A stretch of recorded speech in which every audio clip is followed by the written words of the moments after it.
Next man up, 1025. The game, Jake Lyman, Parker Kelley with you, broadcasting from the Busy Bee Plumbing, Heating, and Air Conditioning Game Nashville Studios, home of the $99 yearly Beehive membership, where the buzz is always about great service. Hope everybody had a great weekend. It is a Reaction Monday, brought to you by Pella Windows and Doors of Nashville. Parker Kelley, what's going on?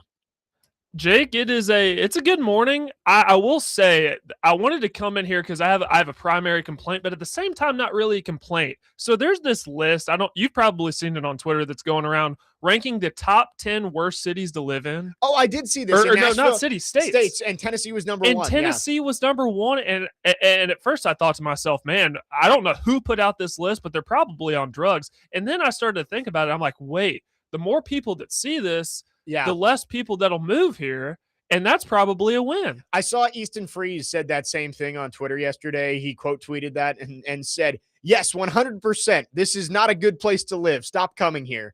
And it's full. The city is full. I agree. The list is false. Tennessee is a great place to live. Not just Nashville, all over Tennessee. It's great. I mean, everybody is moving here. But we're full.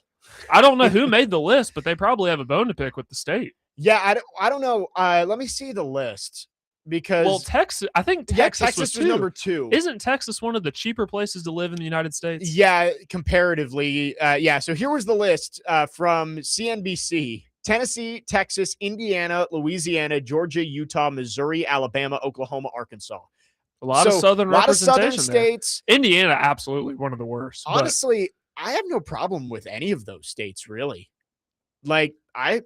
Iowa did not make the list.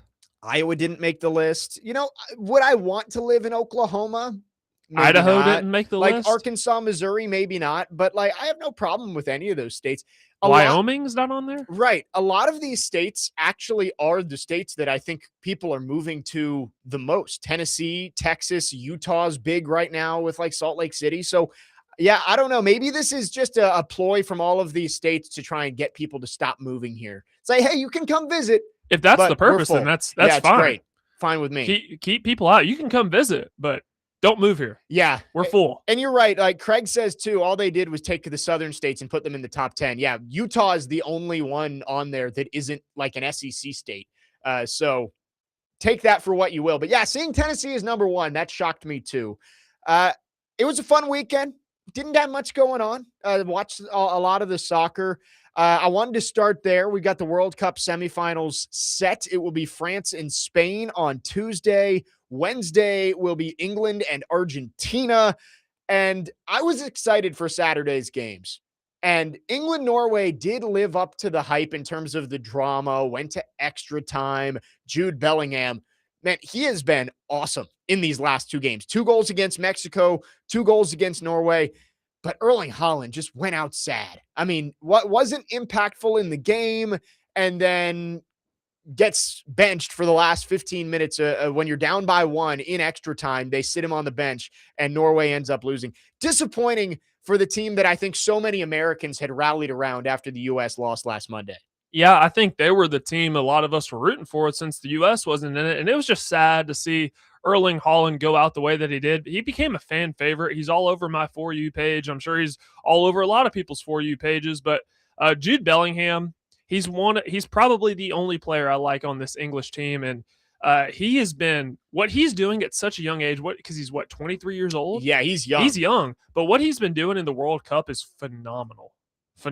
He is 23. Yeah. Did he also have 2 goals versus Mexico? Versus Mexico, he did. In Mexico City. Yeah. So he scored 2 against Mexico and then scored both goals for England on Saturday against Norway. And England moves on. They are in the World Cup semis. I believe I saw for only the 4th time ever. And they'll face Lionel Messi and Argentina on Wednesday for a spot in the World Cup final. Who else went out sad on Saturday? Conor McGregor. I mean, so I will say, I did not stay up for it, and I'm very glad I didn't. I was tired on Saturday. I was like, you know what? I'm not – it was pay-per-view, right? Or was it on Paramount Plus? I think it was on Paramount Plus. Oh, it was on Paramount. Which is a good thing, because if you had to pay for that – I guess I could have watched it then, because I think I have Paramount Plus, but I was tired. I was like, I don't really care. These guys are older. McGregor hasn't fought in 5 years, and I'm very glad I did, because I did not miss much. I rewatched the whole minute and 7 seconds of that fight. And I don't know that people are accusing McGregor of some shady stuff. I'm not going to go that far because they have released videos of him warming up and it looked like he was fine. I think it was the first kick where he blew out his knee, which it's disappointing. I don't know if there's any nefarious activities going on in the background. Not that I would completely put it past the UFC, but it was this unexpected that Conor McGregor was going to be a shell of his former self 5 years removed from fighting. This has been years and years and years of him teasing that he's coming back and then backing out and teasing that he's coming back. And he did the Ultimate Fighter series with Michael Chandler and they were getting after it and they were going to fight at the end of it. And then he backed out of that one. I expected nothing more from Conor McGregor than to get, I mean, I expected him to get knocked out, but getting injured a minute in, that didn't completely shock me either. Well, when you come out of the gates kicking the way that you did, it's kind of not a surprise that he blew out his knee. I'm like you. I didn't watch a second of it, but luckily, I mean, somebody posted the minute or however long clip. Right. I saw the whole thing. I saw everything I needed to see. So it would have sucked if this thing was on pay-per-view and people pay for that. There were people that paid a lot of money to be there. Yeah. Yeah. So I feel bad for them. I mean, it seemed to be a who's who. Of course, the Bussin' with the Boys guys were there. I saw the Taylor Lewan, Marcus Mariota reunion. At that was UFC a good fight. thing to see on that the was kind of cool. timeline. Marcus has some gray in his beard. He does. He does. Which He got a little gray in his hair too. Yeah, it's not completely new, but yeah, I wasn't completely shocked. It's like he's 5 years removed from a fight. He's older. Conor McGregor was a great fighter, and he still is a great draw, right? People want to go see the Notorious MMA and see him out there, but it was disappointing and I think not completely unexpected. The other fight on the main card was, I mean, it was quick too, but Paddy the Baddy with a submission early on, he put him to sleep. I didn't see that. I kind of forget who he was fighting, but I did see the clip. He put his opponent to sleep. I'm not a huge MMA guy typically. Are you a guy who watches a lot of these fights, Parker? No, I mean, I have some buddies that do, and sometimes they'll invite me out for fights, and I'll just, just for the camaraderie purpose. But I watched all of the UFC 250. Yeah. And I didn't watch any of the last. In college, that was kind of a thing that we would do. It was like, oh, there's a UFC fight on tonight. Let's go either go out to a bar and watch it, or maybe we all pool together money for the pay-per-view. Like, it was fun in college. It's never been one of my sports, but I woke up to that yesterday morning and I was like, man, I'm glad I didn't even attempt to watch that fight because McGregor went out there. It was kind of a quiet sports weekend outside of the World Cup. Yesterday was tough. I mean, outside of baseball, last game heading into the All-Star break, I was sitting there on the couch at like 5:00, getting ready to make dinner. And I'm like, what? Is there absolutely nothing to watch on TV tonight? We have gotten to that point where there's not World Cup soccer on every second of every day, that we've got about, a couple months here before football seasons where we're in a dead period. Yeah, we have some soccer games Tuesday and Wednesday, but they're both at 2:00 because it's got to be prime time in Europe. Right. And I think for a majority of these countries, they're 7 hours ahead. So that would be a 9 p.m. kickoff. So a late caffeine special for the Europeans. Yeah. But no, it's been we get quarterback on Tuesday. That is true. Right? Quarterback tomorrow. And you've got other stuff to watch, I guess. House of the Dragon continues to come out. I have been rewatching the Rocky movies. You know what? Somebody was bringing up Rocky. Oh, I was listening to Joe and Robbie talk about Rocky last week, and I was like, you know what? I do need to do a rewatch of those movies. Yeah, since this is kind of the dead period before football starts, I've been rewatching the Dark Knight trilogy. I rewatched the Batman. Yeah. I'm going through Rocky, and then I'm going to see the Odyssey. And then I already got my tickets for Spider-Man in IMAX. Yeah, those are two good movies coming out over the next few weeks. You know what movies I rewatched this weekend? And I'm so glad I did. The National Treasure movies. Oh, yeah. Those are phenomenal movies. Maybe not like Oscar worthy, but just so entertaining. And I can't believe it's been 20 years since one came out. And I looked it up because after watching the second, I was like, I need a third. And apparently Nicolas Cage is signed on to do a third National Treasure. Wow. So still going. We're looking forward to it. I mean, he's also in that new Spider-Man series on Prime, Spider-Noir. Yeah. I mean, the National Treasure movies, they're like the 3 Pirates of the Caribbean movies. The first 3, I don't recognize the latest 2. The first 3 Pirates of the Caribbean movies and the National Treasure movies, they just always hit. They are always great no matter how many times you've watched them. I'm going to steal the Declaration of Independence. So good. Yeah, no, I like those movies. I like the Indiana Jones movies. Yeah, I mean, that's kind of where we're at right those now. are just great rewatchable movies. Yeah. Even though you know what's going to happen, it's always great. Pirates of the Caribbean's up there too. Yep. At World's End, that is one of my favorite movies from childhood.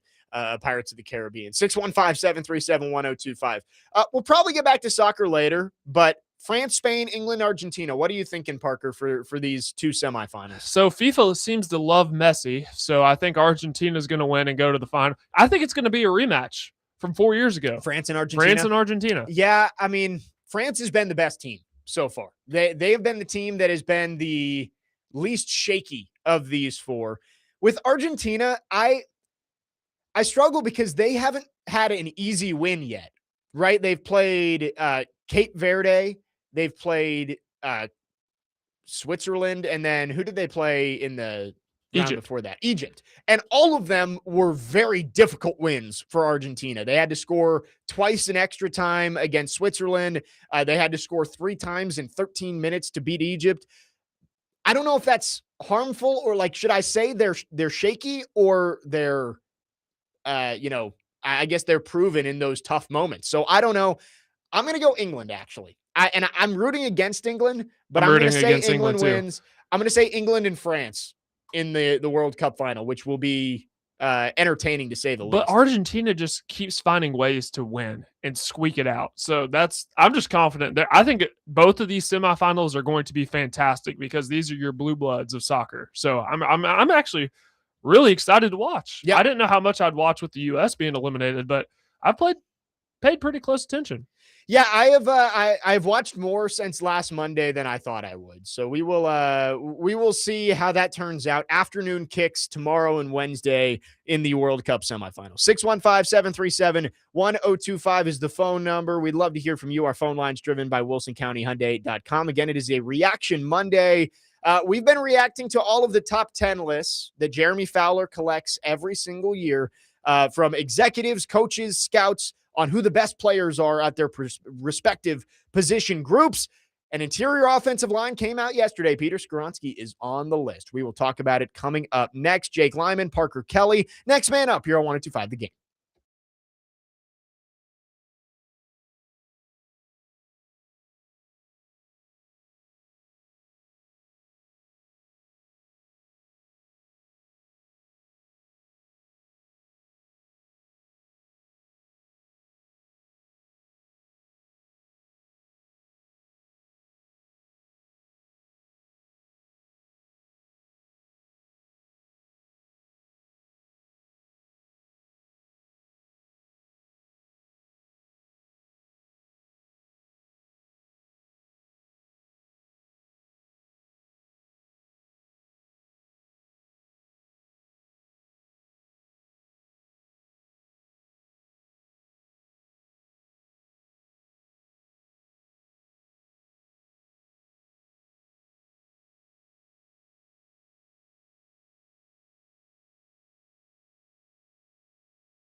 Next man up, 1025, The Game, Jake Lyman, Parker Kelley. Reaction Monday, brought to you by Pella Windows and Doors of Nashville. And we are reacting to another top 10 list. It's what we do around here, Parker, at least during July. And that's okay because another Titan was on there. Right. We thought there's a good chance that only Big Jeff was represented, but and the more I think about it, we can talk about this later on too. There's a chance that we maybe see another Titan tomorrow. Off-ball linebackers comes out. That's right. Cedric Gray was top 5 in tackles. Like I wouldn't bet on him being on the list, but I don't think it's impossible. But let's get into the interior offensive linemen. We had talked about this with Peter Skoronski. Last year, he was an honorable mention. He was 15th. I had said I thought he was going to be between like 8 and 12, right? It's an imperfect science. He falls in at number 9 this year. Number 9. His highest ranking was 1, though, Parker. I think that's the biggest thing I took from this list is there is at least one person working in the NFL who believes Peter Skoronski is the best interior offensive lineman in the league. That surprised me a little bit. Yeah, I don't know how much that's fine and all, but that's just not the case. He has taken some steps forward. I wonder if it was the same voter that had Jeffrey Simmons at 8. Yeah, I mean that is true. There is so much variability with these lists because like somebody had Peter Skoronski unranked, and you go to the very top with Tyler Smith. His highest ranking was 1, and he ends up being ranked 1. Somebody had him unranked. So there doesn't seem to be a whole lot of consensus around the league on these lists, especially on the interior of the offensive line. But Peter Skoronski is number 9 on this list. An NFC executive says he's absolutely jumped to elite status. He's going to get paid a lot more money than people think. And I agree with that. Like, whatever the number is you're thinking in your head right now of what Peter Skoronski's deal is going to come in at, I'd add probably 10 to 15%. Like the spot track analysis has him at 19. I think it comes in closer to 25, like 23, 24, 25 for Peter Skoronski when he gets his extension. And I'm kind of surprised the contract hasn't come yet, but we know it will at some point. But no, I agree. I actually did think that it was going to be higher than a lot of people expected. And it's nice to know that at least somebody in the NFL also believes the same thing. So it's good to see Peter Skoronski on here and how highly he's thought of around the league. And now you got to build around him. Right. I was listening to the end of Robbie and Rex Road, and they're talking about like the interior of the offensive line has so many question marks that like no one's. I mean, we talk about JC Latham some, but like not a lot of people are asking big questions about JC Latham because JC Latham is the second best offensive lineman you have, or at least the one you feel the second best about. So it's the offensive line right now is Peter Skoronski and a bunch of maybes. And so it is nice to know that left guard seems to be locked down, and I'm sure Mike Borgonzi and the front office are working on a long-term extension for him.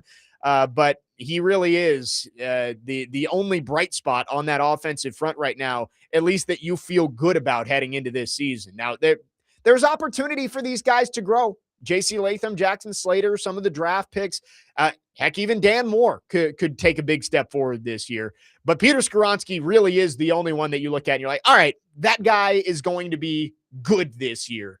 And we don't have to worry about left guard. Every other position, I think there is at least a little bit, if not to a medium amount of worry heading into the 2026 season. Yeah, and but the thing about that is Peter Skoronski is the best player on that offensive line, and you don't have to worry about him. But at the same time, I'd be willing to go out and say that left guard is probably the 4th most important position on the offensive line. I'd go left tackle, right tackle, center, left guard, right guard. I'd agree with that. So it's just it's great that you have a guy like that, but at the same time, it's just hard to dismiss the other parts. Yeah, I mean, and I hate to take away from Skoronski. That's not what I'm trying to do.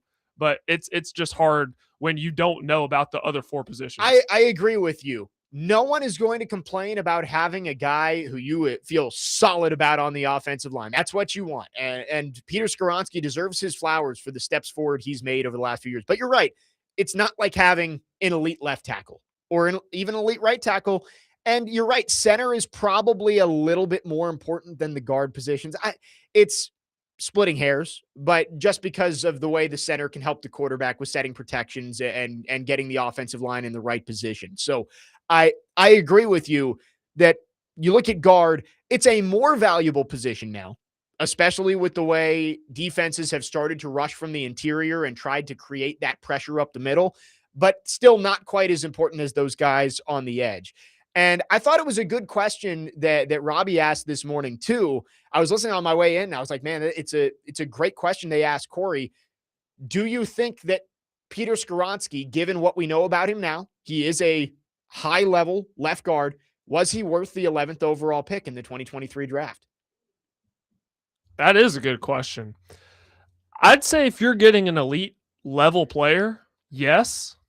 But elite, he's not an all-pro yet. Like, he is a high-level player. He's thought of to be elite. Top 10 interior offensive line. What about great? He's a great player. Yeah. And I think that's what you knew you were getting. At least you hoped you were getting when you took him there, was like, all right, this guy's a safe pick at number 11. And hindsight is 2020, of course. I think a lot of us were first guessing that you should have taken Jackson Smith-Njigba in that spot. That's who I wanted when the Titans were on the clock. Yes, there are other guys that I would have wanted, definitely. Right. Like, I know a lot of people will say, oh, you're second guessing. And of course, looking back now, you want the offensive player of the year. In the moment, I remember sitting on the clock praying that the Titans would take Jackson Smith-Njigba. And so that I first guessed it, and I know a lot of other people who first guessed it. So that's the question is, yes, was he a good player that you got at number 11? Sure. Was he the best choice you could have made given the options you had? No. And that's always going to be the dichotomy with Peter Skoronski. Good player, worth the 11th overall pick? I still think the jury's out on that. I think in order for the 11th overall pick to be worth it, he's got to be around and playing at a really high level for a lot longer than this. Like, he needs to be a 5-time Pro Bowler, 3-time All-Pro, 10-year vet on your offensive line for you to say, yeah, he was worth a top 11 pick in the NFL draft at left guard. No, I'm with you. There are several players that I probably would have liked to have over Skoronski, but at the same time, if you're getting a guy who, I think the disappointing thing for a lot of people was he was a left tackle in college and you moved him to guard. Yeah, and they never even gave him a chance. Right, to tackle and taking a guard at that high, I understand. But at the same time, if he's great with the potential to be elite, I'm fine with it. Even if there are other players, it would have just been nice to have a JSN or even a left tackle at that point in time. Right, and you can't completely say, well, he just wasn't the best player that was on the board looking back now. Yeah, like, if you look back now, should the Titans have taken Jahmyr Gibbs, who was picked one pick later? Sure, but that was never in the cards. So I would never say, oh, they should have taken Gibbs there. Even like Christian Gonzalez, you probably could have used a cornerback there, but I don't think that was somebody that was on the Titans' radar at number 11. So I'm not going to say that, but like Jackson Smith-Njigba, there were a lot of people who were saying, man, he should be the pick for the Titans if he's there at 11. And I know he fell to 20, but that's why I will always be like, man, yeah, he's a good pick and he's ended up to be a really good player. But when you take a guard at number 11, he's got to be the elite of the elite. And he's getting there. He is clearly viewed as one of the best interior offensive linemen in the league, which is great. And no one will ever say Peter Skoronski was a bad pick, but was he the best pick you could have made? And that's what I'm saying. Like with the trajectory and how he's been improving. Yeah, he's only 24. I mean, I think he has the potential, and clearly there are other people in the NFL who believe the same thing. He's great right now. Yeah. But he can get to elite level. Yep. I'm going to say right now, I would still probably say the jury is out on was he worth the 11th overall pick. He can get there 100%, but taking a guard, the expectations, the bar is going to be super high for a player like that. 615-737-1025. We'll take your reaction on our phone lines driven by WilsonCountyHyundai.com. You can also subscribe to our YouTube channel at 1025 The Game for live shows and exclusive content. There was a former Titan on this list as well, one spot behind Peter Skoronski. We'll talk about him coming up next and get into much more on the Titans here in hour number one. We'll talk college football in hour number two as ACC Media Days are set to get going in Charlotte later this week. And we are excited to preview some of those teams. SEC Media Days a week away in Tampa. We're getting closer day by day. 615-737-1025. Jake Lyman, Parker Kelley, next man up. 1025 The Game.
Next man up, 1025 The Game. Jake Lyman, Parker Kelley with you. All of our football offseason coverage here on 1025 The Game is presented by Tennessee Brewworks, locally brewed, community driven, and Parman Tractor and Equipment, providing totally outrageous customer service. Visit parmantractor.com. We are going through the list of the top 10 interior offensive linemen as voted on by executives, scouts, coaches. Jeremy Fowler puts these together every year.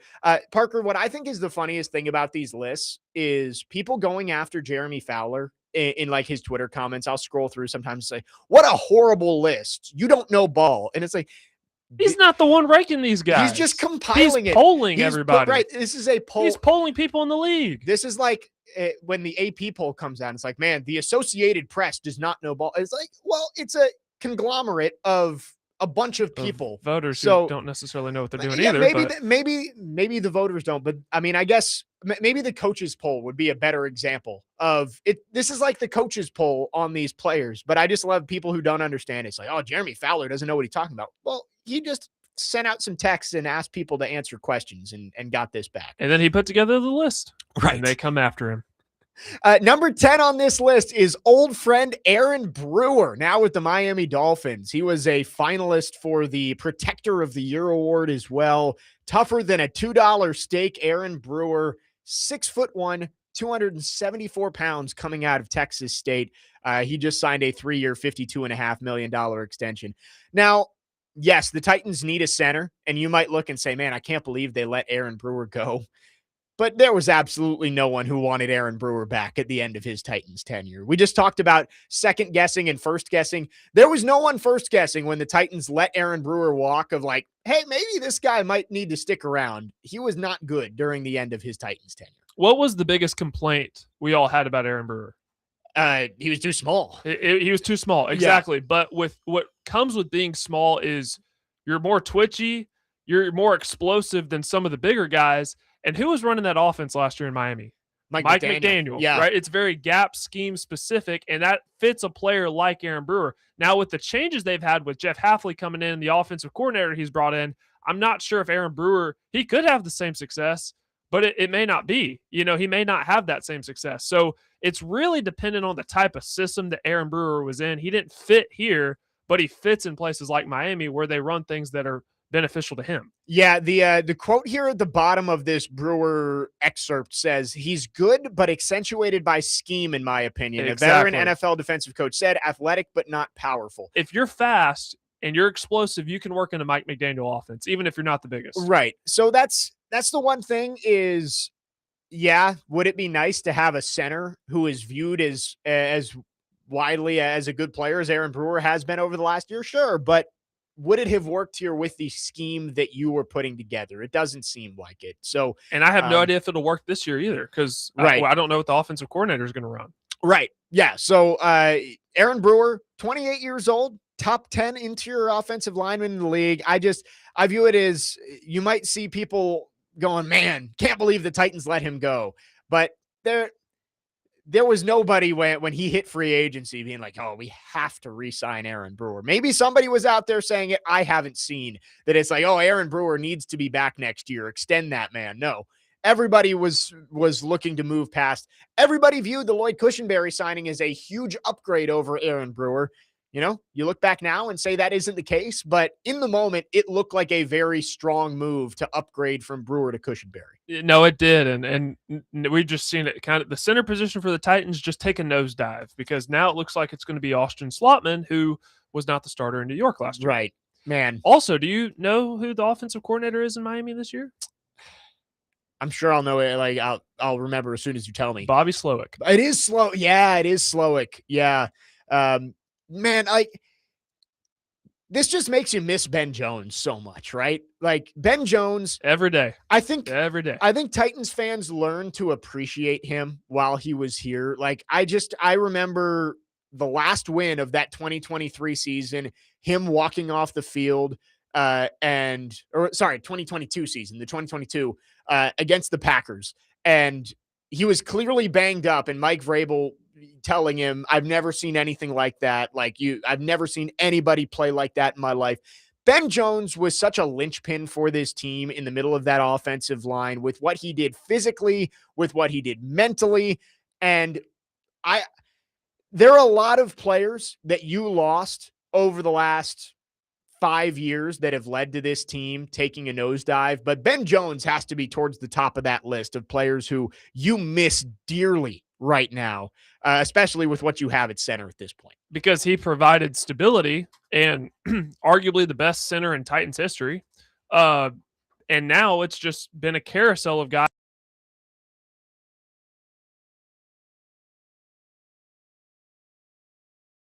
As a a top 3 center in the league probably Yeah, I mean, when the Titans he brought him was in. the highest paid center in the league at And that moment. that Yeah. just wasn't the case, and now you rely on a guy who was a backup last year, but you trust that Brian Daboll can do something with. I'm not as optimistic, but hopefully I improved wrong. Yeah, looking through the rest of these lists, like Tyler Linderbaum, I mean, I get it. $27 million is a lot, but he was listed as the 8th best interior offensive lineman in the league. I know Vols fans in particular will always look back at the Titans not drafting Trey Smith. That one will always hurt back in 2021. And another Vol on there, Darnell Wright. Yes, Darnell Wright was on the tackles list. Yes. We haven't talked about that one. That one came out Saturday. Top tackles, Penei Sewell, number 1. Trent Williams still number 2 is crazy. Number 3 is Tristan Wirfs, 4 Jordan Mailata, 5 Laramie Tunsil, and 6 Darnell Wright. Yeah. 24 years old for Darnell Wright. He was picked. Was he in the 2023? He was picked right draft? before Skoronski. I was about to say he was the pick before Skoronski, right? By the Bears. So there you go. Lane Johnson still holding strong at number 7. There's Joe Alton there at number 9. 2 picks before J.C. Latham. Man, imagine if the Titans had lost one more game each of those 2 years, and they could have taken Darnell Wright and Joe Alt instead of Peter Skoronski and J.C. Latham. Imagine where we would be today. I know. The offensive line obviously has been a focal point for the last few years with how bad it's been, but so much investment, and you've come just short of picking the players who were on this list. I mean, lower down on the honorable mentions, Christian Darrisaw, you took his college teammate Caleb Farley in that draft. That's right. Former Hokie. Could have taken Christian Darrisaw instead. Paris Johnson was in the same draft as Skoronski, but he was picked at 6. Yes. Yeah. So that was the draft where the Titans were rumored to be trying to trade up for CJ Stroud. And the Cardinals wanted to trade back so they could take a tackle. They ended up trading back a few spots with the Texans and got Paris Johnson. So anyway, 615-737-1025 is the phone number. Looking at the interior offensive lineman top 10, Skoronski comes in at 9. We didn't mention the top ones. Tyler Smith for the Cowboys 1, Quentin Nelson still number 2, Creed Humphrey 3, Quinn Miners for the Broncos. There just seems to always be some of these mauler guards in the draft who everybody looks at as like, yeah, that dude is just a road grader and he's going to figure it out in the NFL. Quinn Miners is one of those guys. Where did he get drafted out of? Okay. Quinn Miners is one of my favorite players in the NFL. Yeah. Not just because he does the stomach thing but he came out of Wisconsin Whitewater, right? A Division III powerhouse. And as I say, Jake, us Division III guys got to stick together. Right. So seeing my guy on this list, happy for him. No, really happy for him. It's so funny because he was one of those guys that got highlighted heading into the draft because, like, man, when has a Wisconsin Whitewater player ever been drafted? And if there's a guy being talked about like that, and he's coming from a small school and he walks around with his belly out and he's got the long hair, he's going to be a good guard in the NFL. Like, don't overthink it. If he looks like that and he played at a D3 school, he's got the grit to be a guard in the NFL, ranked as the top, as the fourth best interior offensive lineman in the league. Quarterbacks came out today. We will talk about that one coming up later in the show, but we will wrap up hour number 1 coming up after this. 615-737-1025 is the phone number. This Sunday, 1025 The Game will have live coverage of the Borchetta Bourbon Music City Grand Prix race at the Nashville Super Speedway. Coverage begins at 5 p.m. and is brought to you by Hiller Plumbing, Heating, Cooling, and Electrical, and Big Shots in downtown Nashville. More Titans talk coming up on the other side. Jake Lyman, Parker Kelley, next man up, 1025 The Game.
Next man up, 1025 The Game. Jake Lyman, Parker Kelley with you.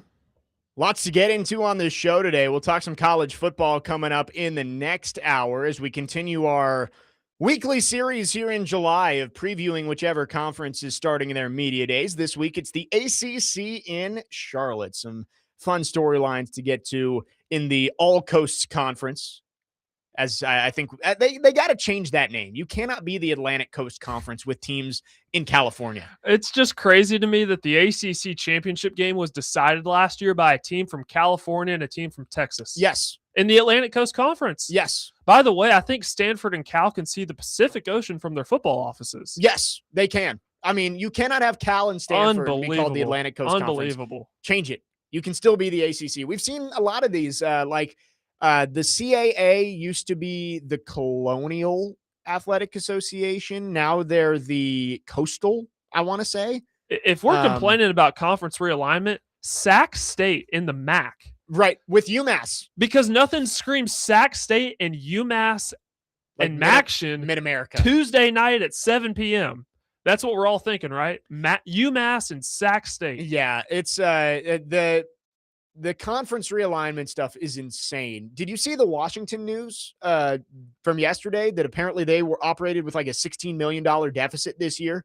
And a lot of it, yeah. I mean, well, a lot of these schools are reporting. Right. You got to travel cross country 15 times a year with all your sports. Like Louisville's operating in a budget deficit. Yeah. I mean, Rutgers is historically bad. Right. Well, yeah, it's like Rutgers, what are you supposed to do? Like, it's like we got to send our they're under 500 million. We got to send our women's volleyball team to Los Angeles. Yeah, we got to send our rowing team to freaking San Francisco. Yeah, it's crazy. But we'll get into some college football coming up in the next segment. The ACC starts their media days on Wednesday in Charlotte. But keeping it with the Titans here, there's been a quote from Tajay Spears that's making the rounds, and Jim Wyatt wrote an article about it. But I've seen all the aggregator accounts have put out this quote, which was said like a month and a half ago. I remember when Tajay Spears said this. So I guess Jim Wyatt's article is the reason it's getting sent around the NFL world right now. Basically, Tajay Spears said, we got a new look. We've got a new stadium on the way. We've got a new coaching staff. Let's have a winning record this year. And I just love that this is news. Like, what do you expect him to say? I know Tajay Spears has been disappointing. You drafted him in the third round. He's had his moments, but has struggled to stay healthy. But what do you expect him to say up there of like, yeah, we're hoping maybe we win 5 games this year. Like anything would be better than the last 2 years. Like, no, he's going to be optimistic. Players are not going to come out and be pessimistic. They're just not. As a competitor, you never, even if you're playing the Kansas City Chiefs or the Seahawks, right? You think you're going to win the game, even if you're not going to on paper. Yes, like that's what they're expected to come out here and do. And I know Big Joe asked the question. Robbie and Joe were talking about this morning of like, is this team that you put out there tomorrow capable of winning the Super Bowl? I think that's a tougher question. I thought Mike Borgonzi actually handled that well last year of saying that's the goal for everybody, but we also know that there's a lot of work to do with this team. I thought that was a fine answer, keeping things within reality while also not completely saying, no, our team sucks and we're not going to compete, which obviously ended up being the case. I don't know why this is a story. It's not like Tajay Spears came out and said, we're going to go win the Super Bowl this year. Tajay Spears just said, we're going to have a winning record. And this is somehow newsworthy that Around the NFL has to write a whole article on Tajay Spears saying the Titans are going to have a winning record. I know it's far-fetched and it's probably unlikely, but I don't think it was like all that crazy for a Titans player to have optimism that his team is not going to be horrible this year. I just think it's funny to see PFT and Around the NFL and all these accounts that love to just put all of the NFL news out there thought that this was newsworthy. I don't get it. Because I mean, even if you're on the worst team in the league, you still go out there and believe that you're going to win every game, or else why are you out there? Why are you getting paid millions of dollars? It's just part of being a competitor. Yeah, that's all it is. I thought that was funny. See, Jake, I didn't even know somebody wrote an article. Well, on that. so that it surprised me when I saw it this morning as I was prepping, like doing some last minute prep for the show, seeing if I missed any stories overnight. And I saw that quote and I was like, he said this during OTAs like 6 weeks ago. Why is this being brought up now? And then I saw the Jim Wyatt article, which I get it. Jim Wyatt, like his job is to write about the Titans. So you're going to store some of this stuff to slowly push out articles throughout the dead period. It makes total sense that he would put that article out. But the fact that the larger NFL media conglomerate is acting like this is news, that the Titans running back said he thinks the Titans might have a winning record this year, I thought was hilarious.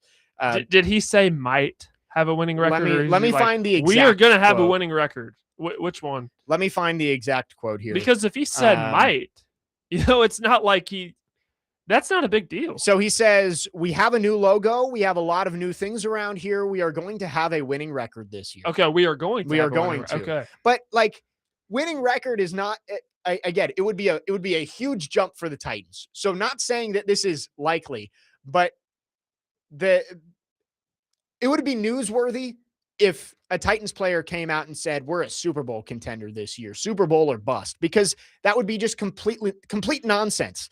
But like, what do you want him to say? Yeah, we're hoping to be better, but we're probably still going to go 6-11 this year. Like, I just don't. It's July, so that's why this is news. This is why this is being put out there. But I just think it's so funny that it's worthy of writing an article on a Titans running back saying he thinks the Titans will have a winning record this year. Yeah, I don't know. I mean, what do people think he's going to say? Now if I'm keeping it a buck, yeah, we ass. Yeah. I guess that's true. When he said that. I guess that's true. I actually started laughing when Cam said that. I mean, I respect the honesty. I really do. He shouldn't have said it, right? Like I respect the honesty. I respect the honesty too. And speaking of that quote, I'm excited to see the quarterback clip from that. I don't think we've talked about the quarterback series coming up. Do you think that'll be featured? I would think so. Like the first episode? Maybe not the first episode, because when did it happen? Week 5? Week 4, week 5, somewhere in there? I guess week 5 they won, so it wouldn't have been that. Yeah, might be 2 or 3, depending on how many episodes there are. Was it the Raiders game? No, it was a home game. It was a home game. Okay, so it might have been after the Colts game in week 3, because I think they were on the road in week 4. Let's see. I mean, this is easy to figure because I was at the Colts game, and it was the Texans game. Okay, so it was after the Colts game in week 3, and the Titans started 0-3. Everybody in the press box knew the direction the season was going to go. It was like the season was over at that point in time. I was at that game, and I mean, the air just came out of the Nissan Stadium. I was at that game, and I feel like the first week, the Broncos, you looked at it and you said, that's a good Broncos team, and the Titans were a few plays away from being right in it. If Brian Callahan challenges the 1 elbow equals 2 feet play, if Calvin Ridley doesn't drop a few passes, like they were a few plays away. Then you play the Rams, and the Rams were expected to be one of the best teams in the league. So you're 0-2, and you're like, all right, it's the Colts coming in here. Maybe this team just has played 2 really good teams. And then Cam Ward throws a pick 6 on the first drive, and the Colts roll to 41-20. Like, all right, no, this is going to be bad. Then you lost 26-0 to the Texans the next week. That was the we asked comment from Cam Ward. But yeah, maybe it is early in quarterback, because I'm sure there is an interaction or two after that of, hey, probably shouldn't have said that, whether that's with his coaches, with his teammates, with his family. So that could be one of the bigger storylines early on in Cam Ward's quarterback arc when it comes out on Netflix tomorrow. Yeah, I don't know. Cam Ward is not the type of person to sugarcoat things. No, he is not. I thought it was hilarious when he said it. I thought it was funny too, because it was 100% true. But you're just that's where we kind of get into the what do you expect Tajay Spears to say? I guess he could have said that. I think the part of if he should have said that or not is a separate discussion. I just think it's kind of refreshing, given the amount of I mean, what was the word going around? Sunshine pumping that was going around, that we got a little bit of something new. Because, I mean, people weren't being honest about the state of the Titans. Well, and I think you're also, when you look back at the last guy who was expected to be the franchise quarterback, Marcus Mariota, Yeah. like complete opposite. You would have never caught Marcus Mariota dead criticizing anybody. Even if Well, he was quiet. He was more he was quiet. He wasn't quiet, outspoken. right? And that was a lot of the problem people had with Marcus is Yeah. you questioned whether he was going to hold people accountable. Yeah. And there's a difference between holding people accountable behind closed doors and saying we asked at a press conference. And I think Cam Ward was he realized that was probably not how he should have handled it. But I'm sure that he had a conversation with PR afterwards. right, I'm sure. right. But with Marcus, that was the problem. Was like, all right, sure he's great at taking the blame. No matter if his wide receivers dropped every pass he threw them that day, he was going to come out and take all of the blame. And not that Cam Ward was trying to throw his teammates under the bus in that quote. He was including himself in that but I do think you're right. It was refreshing to see a quarterback who's not willing to just act like everything is okay. Yeah, stand up there and say, we just got to play better. We'll do it that's next not Cam week. Ward's Like, style. oh, it was just a bad day, blah, blah, blah. No, he's going to come out and tell you what he thinks. He's uber competitive, and when you get to a point where you start out 0-4 and nothing looks like it's going right, which it wasn't, that frustration starts to boil over. So I can understand the frustration. I really do. Yeah. Yeah. I think the Cam Ward arc on quarterback is going to be fun, especially the early part of that season with Brian Callahan, with Bo Hardigree, then Mike McCoy, the we ask comment. Like, I think all of that is going to be very entertaining, and it comes out tomorrow on Netflix.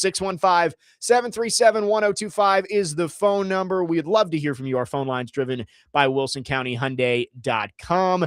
Coming up next, let's talk some college football. We are inching closer to college football season, another week of media days. It was the Big 12 last week. We're continuing our weekly Monday series of previewing a different conference. This week, the ACC takes center stage in Charlotte. We will talk about some of the big headlines. Can Miami build off their run to the CFP title game? Who are going to be some dark horses this year?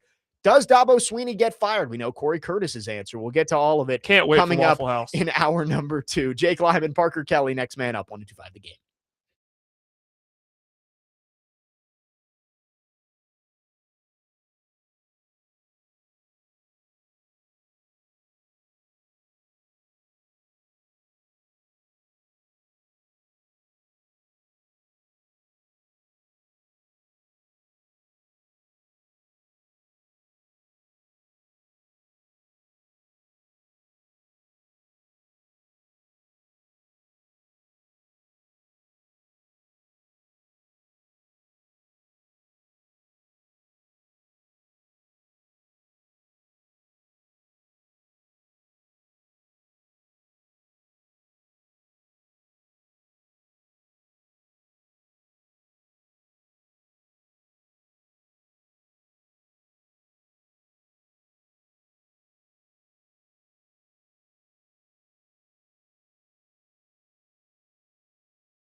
Next man up, 102.5, The Game. Jake Lyman, Parker Kelley with you, broadcasting from the Busy Bee Plumbing, Heating, and Air Conditioning Game Nashville studios, home of the $99 yearly Beehive membership, where the buzz is always about great service. Hour number 2 on this Reaction Monday, brought to you by Pella Windows and Doors of Nashville.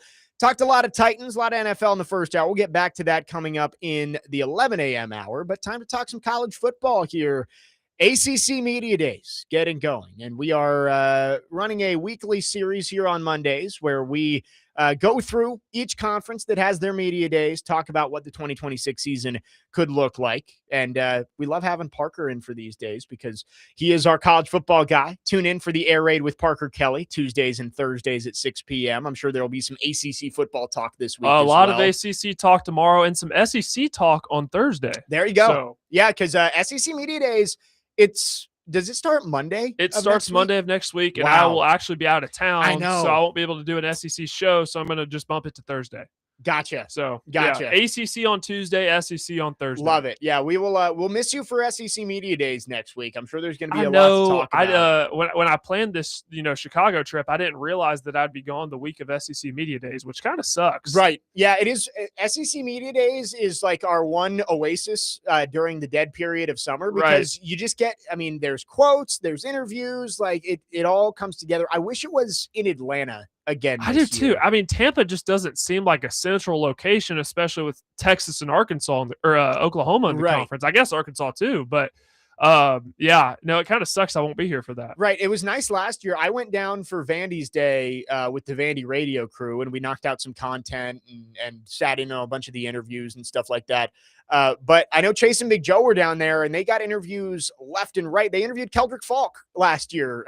Josh Heupel was in there. Right. Diego Pavia was in there. Yeah, he got Pavia wearing the full suit. So, like, it's fun to be down there. I understand you want to move it around. You want to get all of your fan base involved and all that. But, like, man, Atlanta, great. Birmingham, where it was for years, was perfect too. But it's just like the NFL draft. Once you move it once and you see that it kind of adds to the experience, they're just going to keep moving it. But anyway, let's talk ACC Media Days. They are in Charlotte, and let's start with not the defending champ, but the team that reached the CFP finals last year, Miami, falling to Indiana, the national runner-up. What are your thoughts, Parker, on this Miami team trying to build off their CFP run last year? Obviously, still have some very high-level players, especially at the offensive skill positions. Mark Fletcher at running back, Malachi Toney at wide receiver is probably third to only Jeremiah Smith and Cam Coleman at wide receiver across the country. You could make an argument for second. And then you do get an ACC champion, Darian Mensah, to come in and play quarterback for you.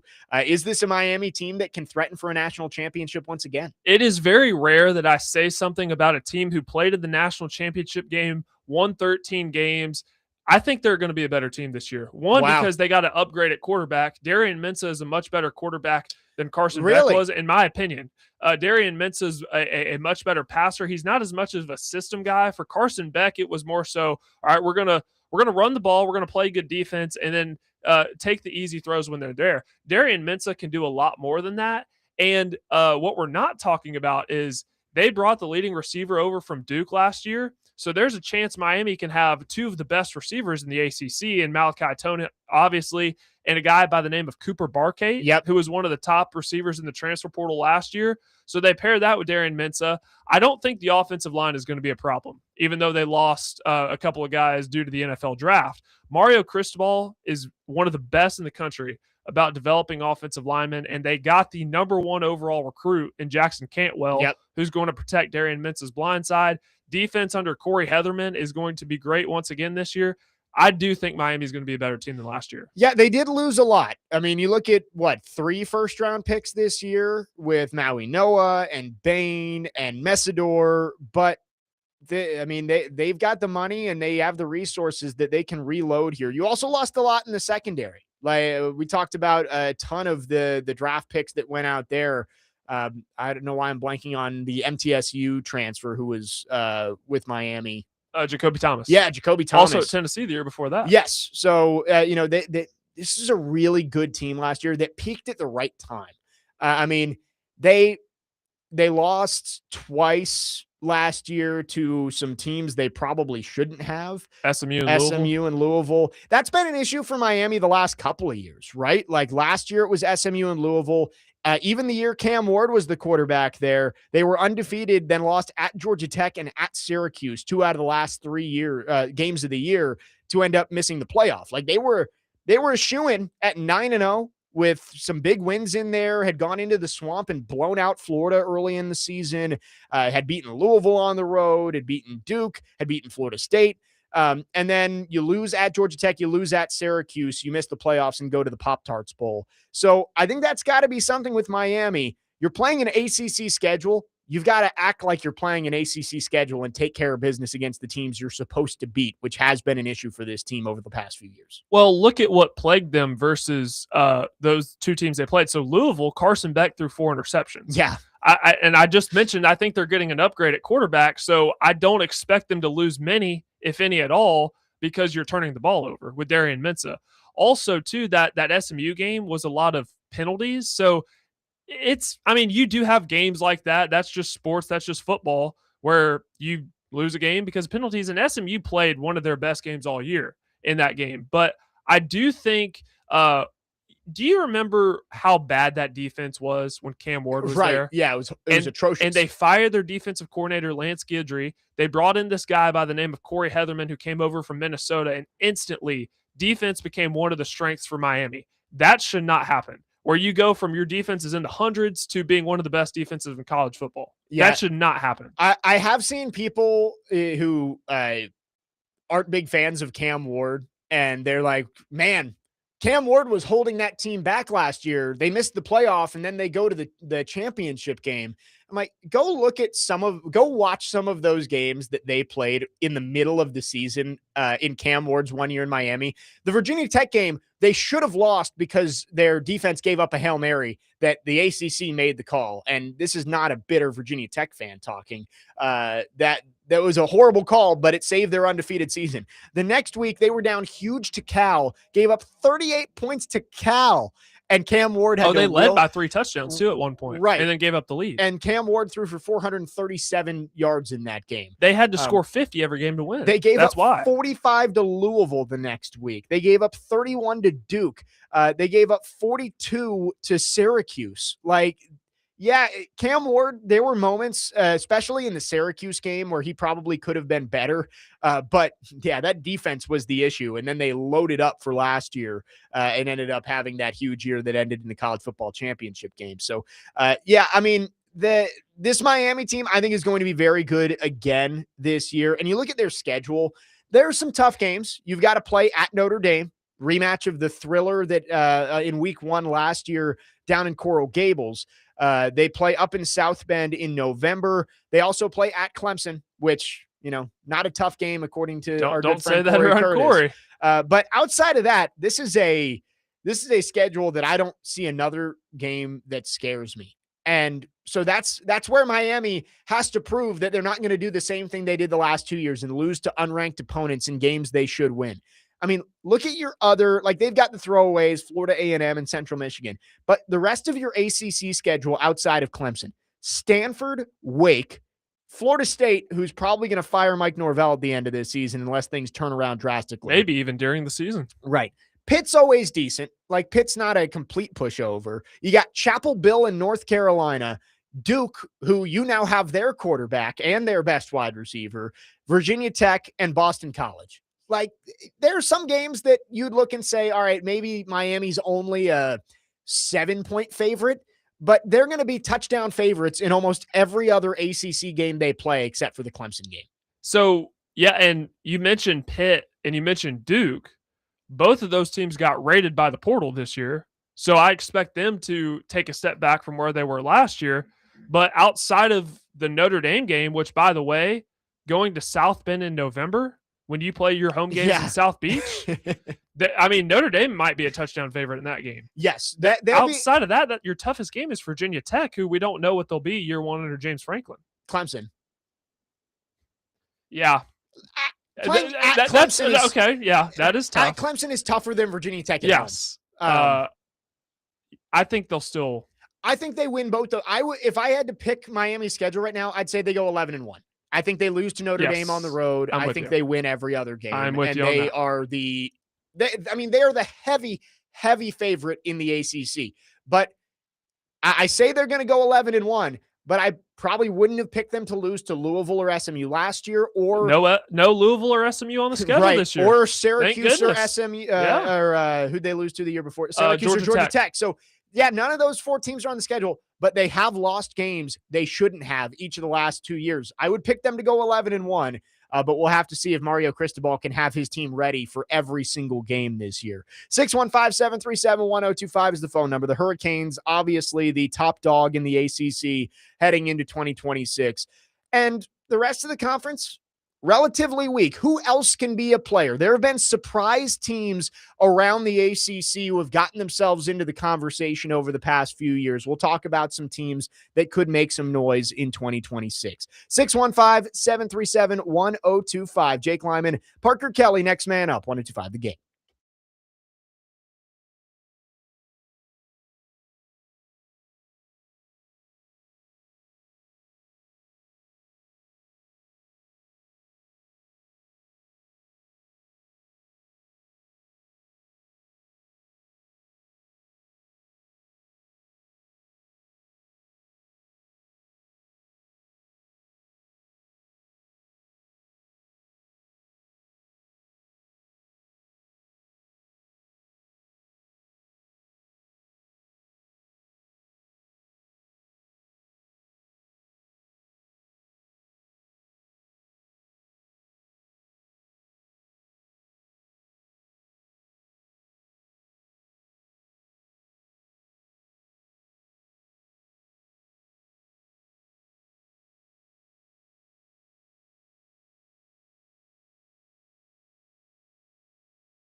Next man up, 1025 The Game. Jake Lyman, Parker Kelley.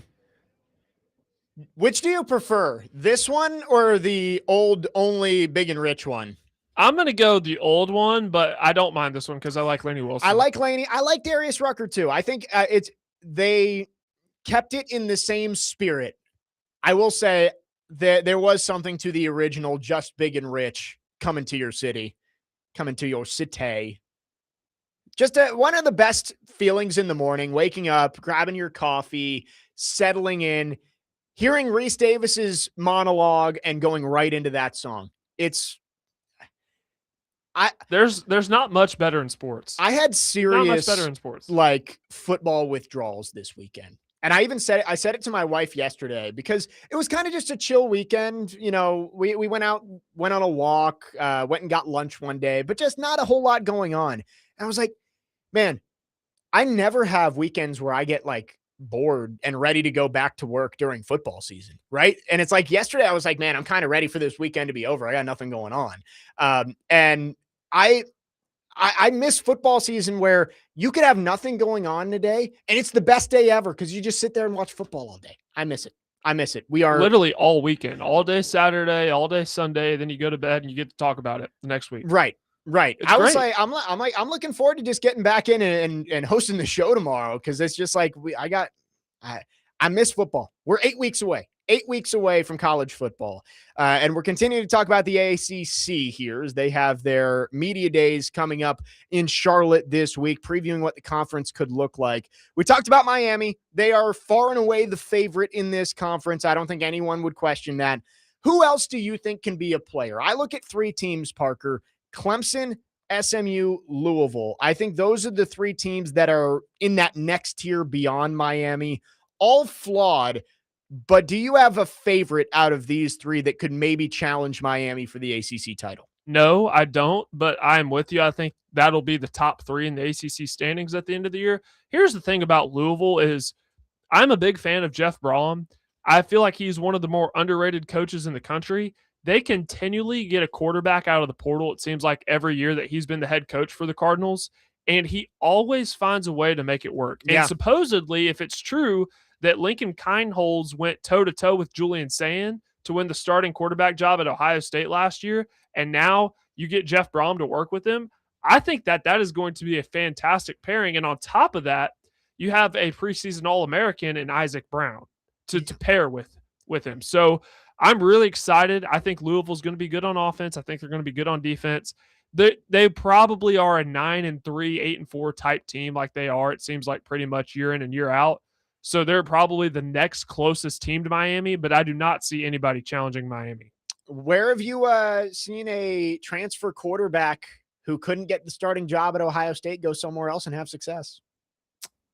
I feel like I should. Joe Burrow. Oh, yeah, that's right. Joe Burrow. I'm not saying Lincoln Kineholz is going to be Joe Burrow, but wouldn't that be something? Yeah. Wouldn't that be something? But I do look at this team.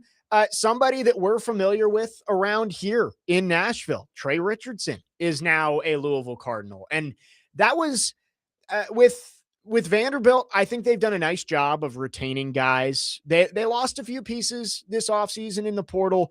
The one that man, I was just like, oh, that hurts, was Trey Richardson, because the track speed that he had on the field, I just felt like opened up so much for that offense last year. You saw it in the Virginia Tech game. He made plays down the field that helped them get back into it and eventually pull away for a double-digit win.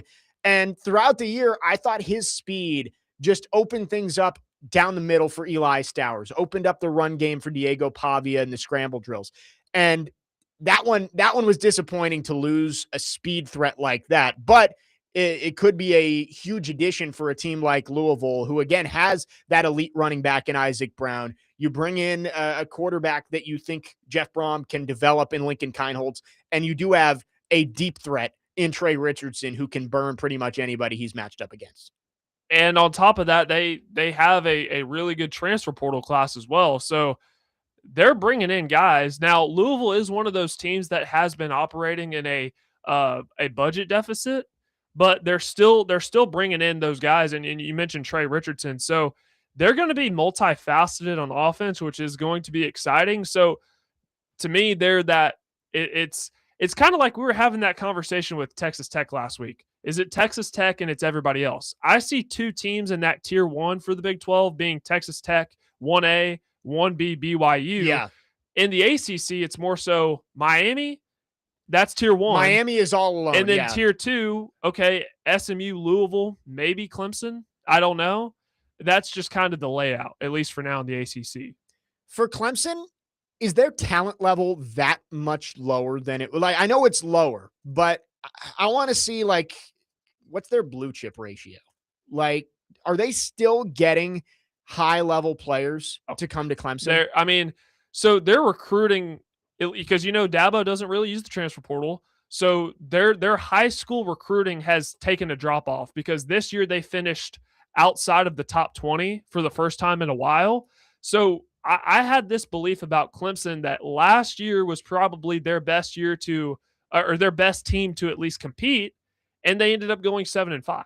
Yeah, because if you're going to rely on high school, but you're not recruiting to the same, I'm not going to say the same standard, but it's not up to par of previous classes, then unless you can just make chicken salad out of what, it's going to be tough sledding. Yeah, and it really it makes you feel old because doesn't it feel like yesterday that it was like a foregone conclusion? It was Clemson and Alabama in the national championship game, and you were watching Deshaun Watson hit Hunter Renfrow for the game-winning touchdown in the national championship game, and then Trevor Lawrence, as a true freshman, goes and wins the national title. Like, it doesn't feel like that long ago, but when you do think about these kids growing up and the kids that are going to college right now out of high school, do they even really remember how good that Deshaun Watson, like that was 2016 when Clemson won with Deshaun Watson. So these kids were like 6 or 7 years old when this was happening, maybe even younger. So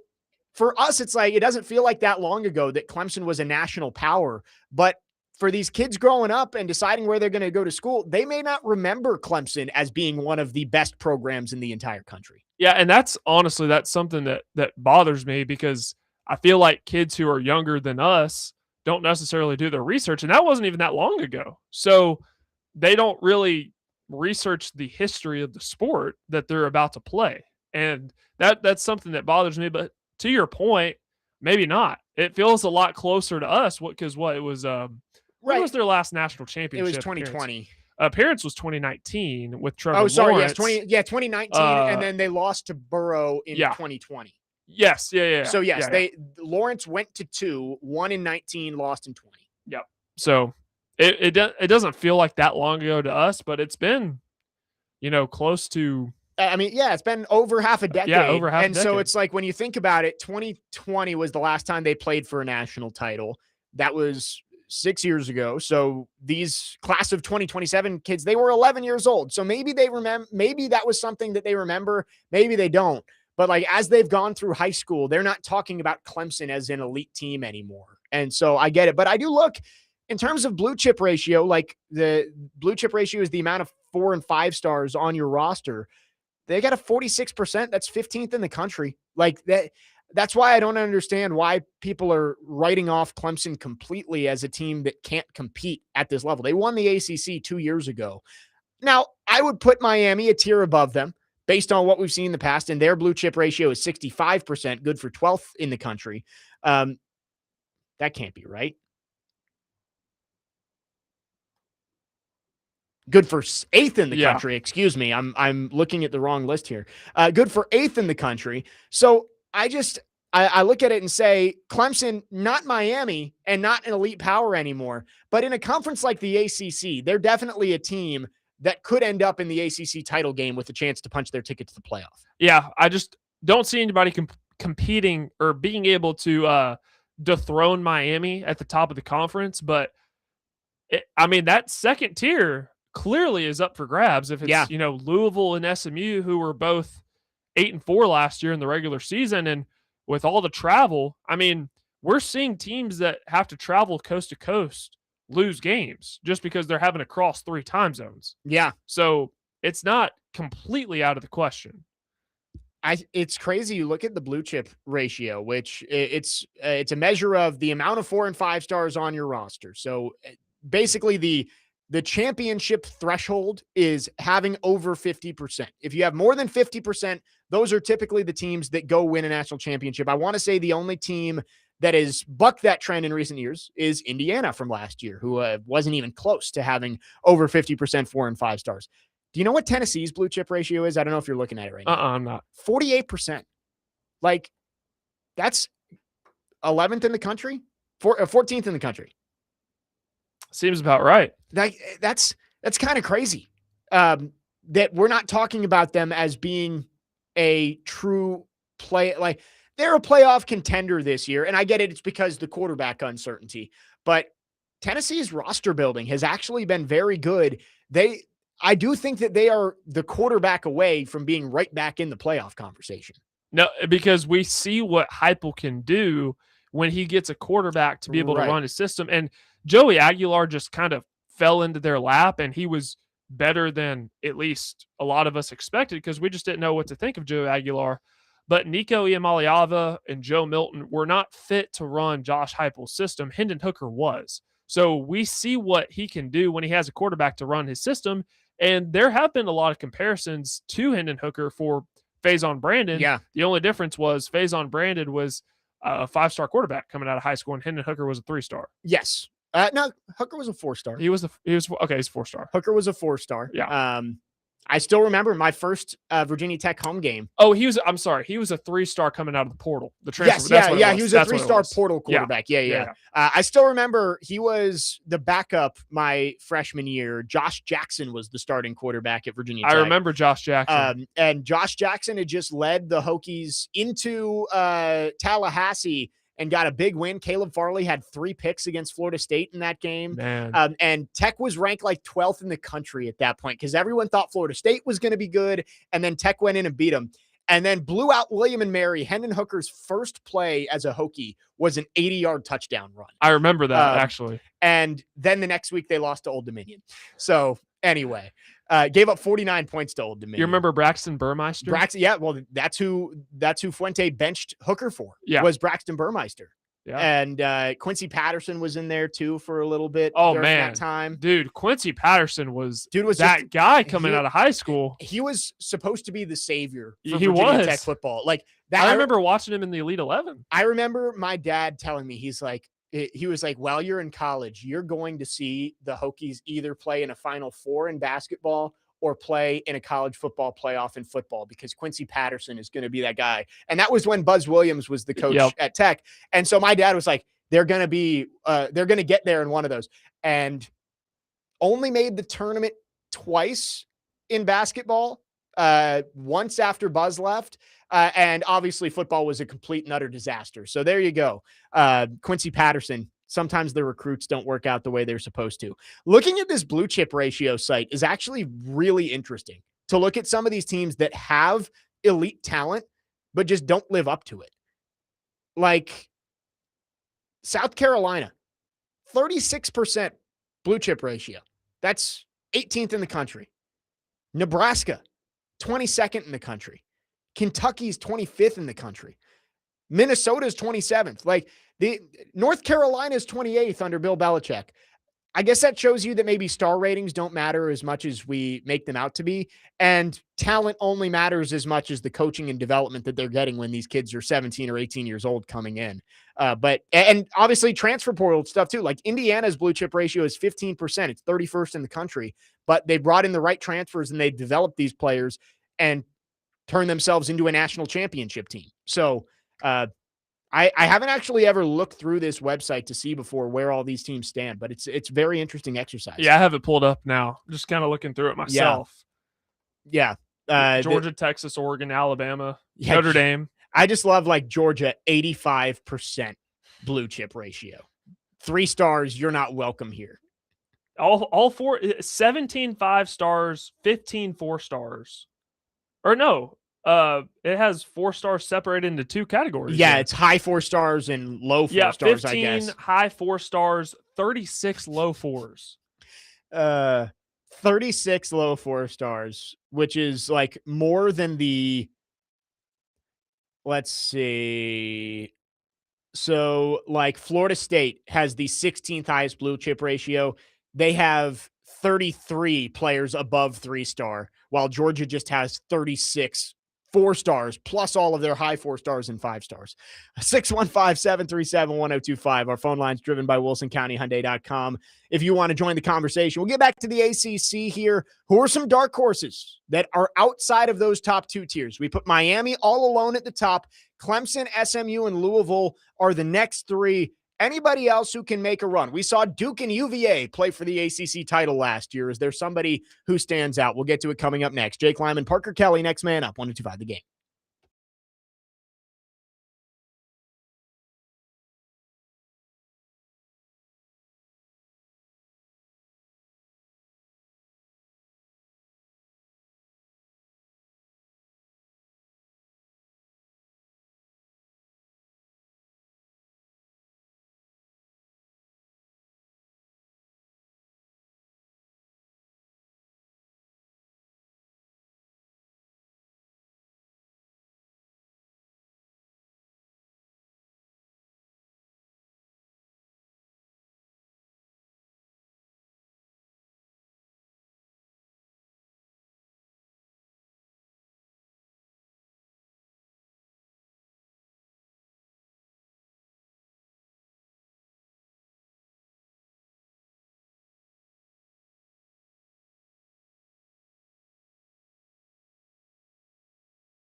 Next man up, 102.5 The Game. Jake Lyman and Parker Kelley with you on your Monday morning. Parker says he's been rewatching the Rocky movies.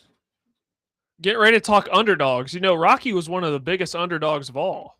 Yeah. And that first and second movie versus Apollo Creed. Who is the Rocky of the ACC, I guess, becomes our next question. Good segue there. We're talking ACC media days coming up in Charlotte. We've gone through the top teams. Miami, I think it's pretty clear they are the most talented team and the team everyone expects to win that conference. Clemson, SMU, and Louisville, I think, are the next teams that, if the ACC is going to get two teams into the playoff, I would guess it would come from that group. And likely, Parker, correct me if you think I'm wrong here. I think not the only way, but the most likely way the ACC gets two teams into the playoff is Miami goes 11-1, plays Clemson in the ACC championship game, and Clemson wins, or SMU wins, or Louisville wins. And you sneak a second team in there because Miami was already a lock. I don't see the ACC getting two at-large teams into the college football playoff this year. So we also don't know if the ACC fixed their awful tiebreaker scenario. I want to say they said they were going to, but I haven't seen anything official. Right, me neither. If they've fixed it or not. So that is the only way, though. I think the ACC and Big 12 are both getting one, and that's about it. Yeah, I really I struggle to see Clemson with the schedule they have getting to like 10 wins. Because they play at LSU to start. They have to play Miami, and they play South Carolina at the end of the season. That's already 3 games that you might be the underdog in. I might be higher on South Carolina than some people. But there's some other tough games in there. You guys picked them to go, 5-7? You and Corey last week. So, who, Clemson? Yeah. When we were going through, I think I said 6-6. I know it was the joke. Yeah. With Corey, LSU. Oh, nope.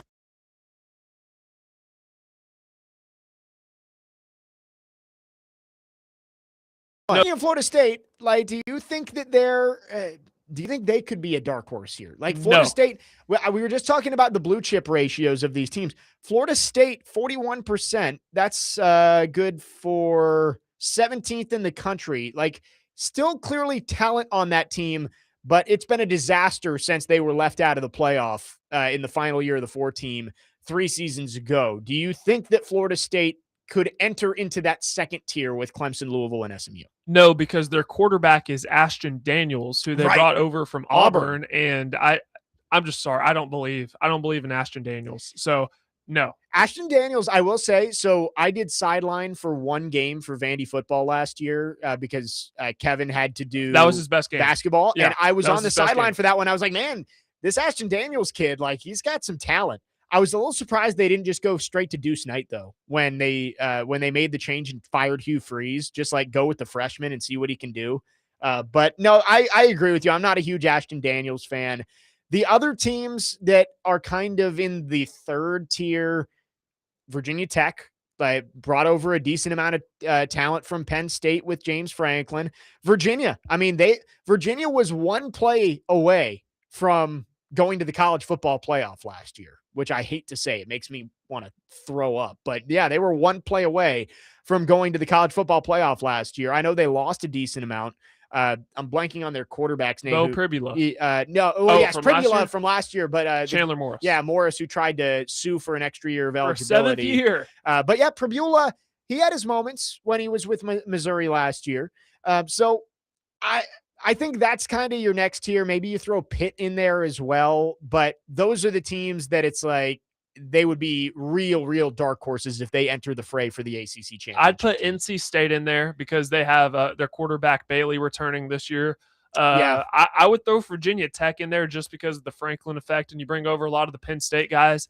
I just don't know how good Virginia Tech will be because we haven't seen Ethan Grunkemeyer in a full season as a starter yet. Yeah. Looking at that team, they brought in some talent. Like Grunk is the quarterback. He had his moments. We say that a lot with quarterbacks who aren't proven yet. Like, there were moments where you looked at Grunkemeyer and said, yeah, that looks like a guy who can start at a high level in college football. But there were also bad moments on a team that barely snuck to bowl eligibility last year for Penn State. They brought Luke Reynolds from Penn State, who's expected to be a playmaker at tight end. They've got some running backs there. But yeah, you're right. I don't know if I believe in this team to be more than like a 7-win team at best. You mentioned NC State, Thoughts on NC State and Georgia Tech, because those are going to be two teams that we'll talk about a decent amount once we get to September. Those are the first real tests for both of the local teams around here. Vanderbilt hosts NC State week 3. Tennessee goes on the road to face Georgia Tech in week 2. Thoughts on them being possibly dangerous teams and tests for both Vanderbilt and Tennessee in their non-conference? Yeah, I think Georgia Tech will be fine this year. Their formula under Brent Key is not going to change a whole lot. Play good defense, run the football. They did get Fernando's brother, Alberto Mendoza, to be their quarterback. And if I'm being honest, it wasn't a great spring for him. It was one of those deals where he would have a really great practice, and then the next one would just be awful. And kind of he'll make some plays that make you go, wow, like that looks like Fernando. And then play the very next one, like, what in the world? So I don't really know what to expect from Georgia Tech this year. I'm blanking. They did get a transfer running back from Alabama. I think it was Justice Haynes. Yeah. So that's a really good addition for him. But they're going to run the ball and play good defense. Who's the other team you asked about? NC State. NC State. Yeah, NC State. Their quarterback is honestly, he's one of my favorites to watch. He's regarded highly in the NFL, or at least among NFL scouts. He just needs to put on weight. And he was getting deals, I think $2 million better than what he's making right now at NC State to try to lure him away. And he just stayed. He stayed. So I don't know. I think NC State is probably, 8-4. Yeah. I think these 7-5. These are both middle of the pack ACC teams, which that's probably what you want for Tennessee and Vanderbilt when you have to schedule a 10th Power 4 team. You're already playing 9 SEC teams. You don't need to schedule Miami, right? So they're going to be good tests, not going to be pushovers, but games that you think you can win. Vanderbilt hosting NC State, Tennessee, Georgia Tech in week 2. It is a Georgia Tech team that was one play away, here or there, from making the college football playoff last year, imploded down the stretch with losses to NC State, Pitt, and then a 7-point loss against Georgia. But still a talented team. No more Haynes King, but a team that can definitely make some plays out there. 615-737-1025. ACC Media Days coming up in Charlotte on Wednesday. I feel like we covered most of it there, Parker. Wait, right? We didn't get to my sleeper. Oh, okay. I figured we covered them during the. Who is your sleeper? Okay, so I bet this team has never been talked about on these. Well, airwaves. I was going to say, I'd be willing to venture. I figured at some point during that conversation we covered whoever your sleeper was going to be, but you must be going real down. So the yeah, here. no, this is what we do in July because there's not a lot going on. So we get deep into the weeds in college football here. Cal. Okay. Cal is my dark horse for the Deep ACC sleeper this year. So they have a quarterback, and I have mastered the pronunciation of this. I was going to say Jaren Kiawe Sagapolotele. Say that 5 times fast. He is very good. Former 5-star. Yep. Was originally committed to Oregon. Thought that he was actually going to start, but then he saw how good Dante Moore was. He hit the exit door. This is back when we had a spring transfer portal window. Goes to Cal. They hired Tosh Lupoy, who came over from Oregon to be their head coach this year. But if you look at their schedule, it's really manageable because the 2 best teams that they play, Clemson and I'd probably throw Virginia Tech in there. They get them both at home in Berkeley. Yeah. They do have a tough stretch in there where they're at SMU, at NC State, at Virginia Tech, back to back. There is a bye week sprinkled in there. But if you're looking at a dark horse, Cal has one of the most underrated quarterbacks in the country. And I call him JKS, which, by the way, Jake, I said that last year, and then I heard ESPN started referring to him as that name. You should have trademarked I started that. Yeah. I started that. So JKSTM. This is how deep into we get into Cal's schedule. Hey, on Nashville Airwaves. Right. I mean, when we're previewing the ACC, how could you not talk about Cal?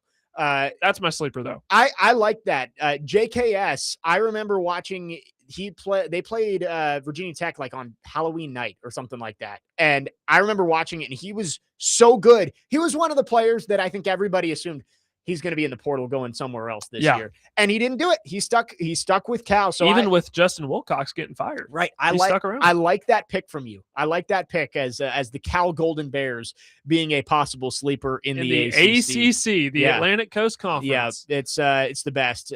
Ron Rivera just got extended, I believe, as their general manager, athletic director for football. something like that is his title. Ron Rivera and Andrew Luck battling it out in the Bay Area at Cal and Stanford as rivals. Who would have thought as the two general managers up there? 615-737-1025 is the phone number. We'll take your thoughts on our phone and text line driven by WilsonCountyHyundai.com. We will wrap up hour number 2 after this. Coming up at 11, top 10 quarterbacks around the NFL released this morning. We will talk about where everybody slots in and maybe some of the guys who just missed out on it. Some surprises there as well. 615-737-1025. Jake Lyman, Parker Kelley, next man up, 125 the game.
Next man up, 1025 the game. Jake Lyman, Parker Kelley.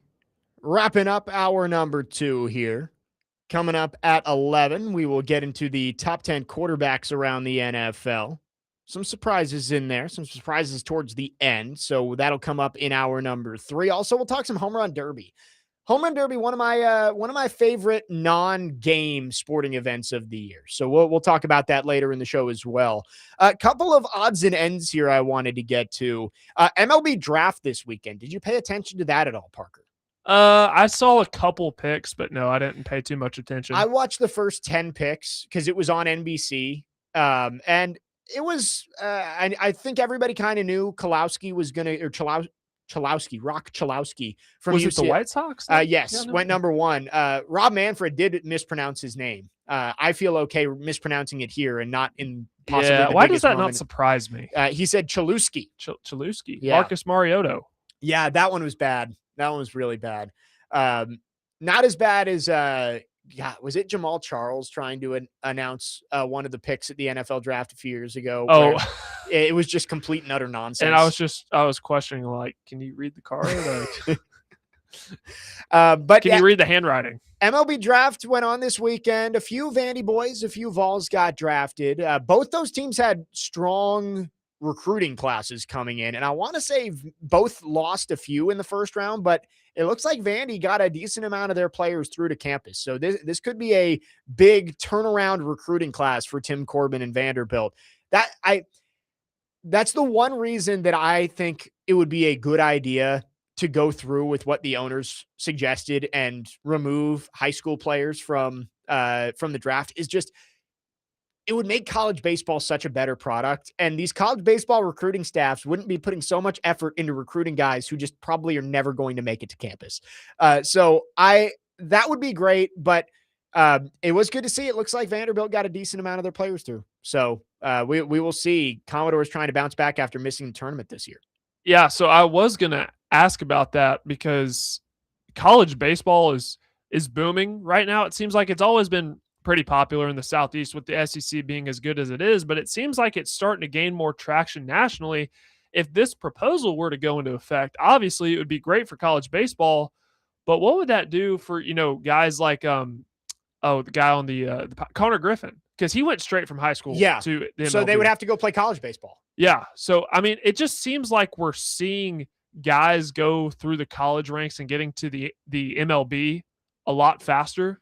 Yeah. So I wonder what the view of this proposal is from the MLB standpoint. Yeah, I think it's just the MLB is realizing that college baseball and its development system is getting players ready to go play in the pros. That's why you're seeing so many college players get drafted and get up to the majors, if not later that year, early the year after, maybe even starting the season, because the college baseball development has improved over the last years and the infrastructure's gotten so much better. So I think that's part of it is these players are going to get developed in college. Why do we need to send them through 5 levels of minor league baseball?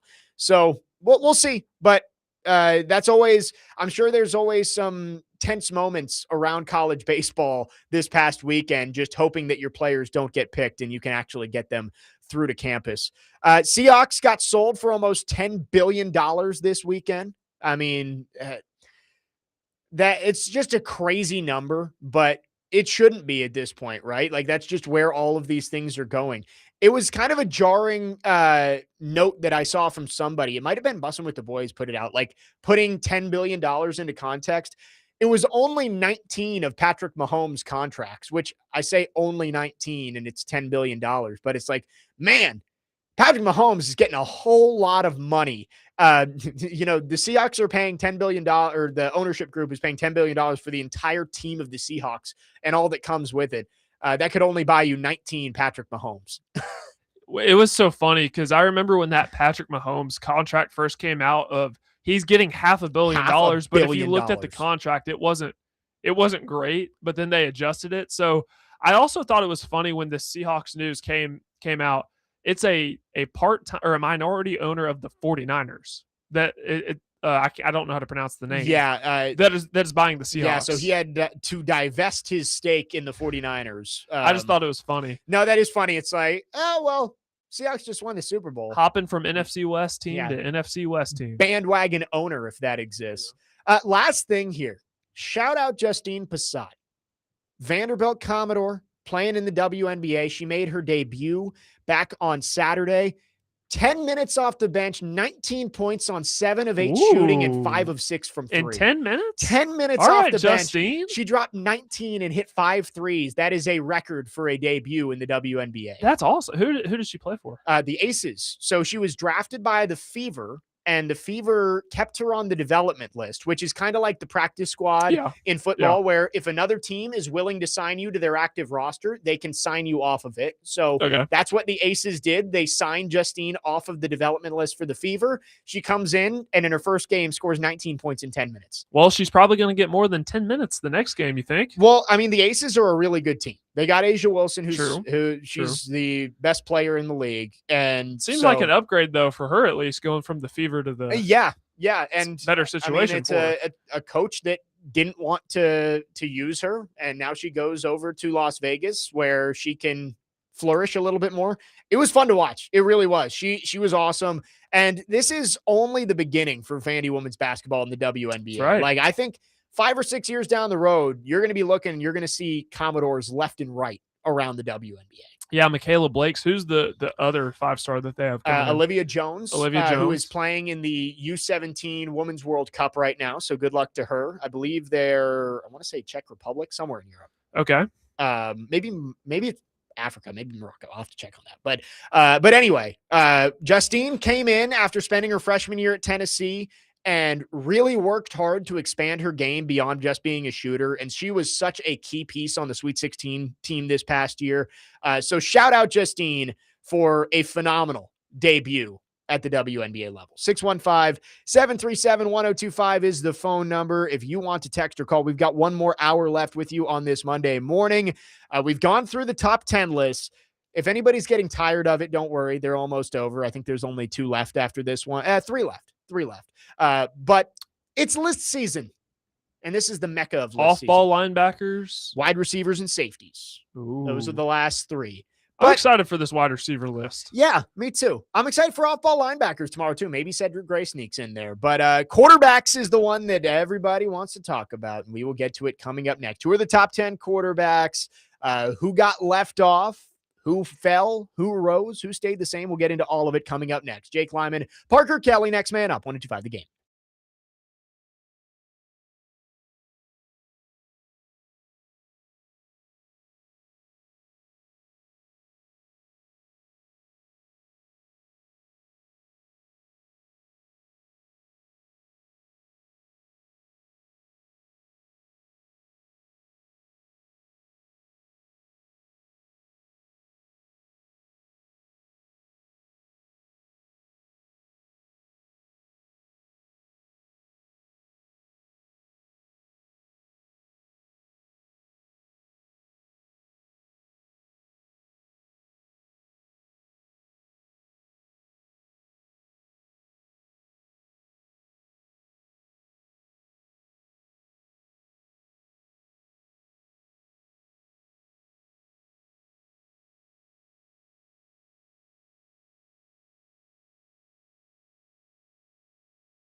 Final hour, next man up, 102.5 The Game.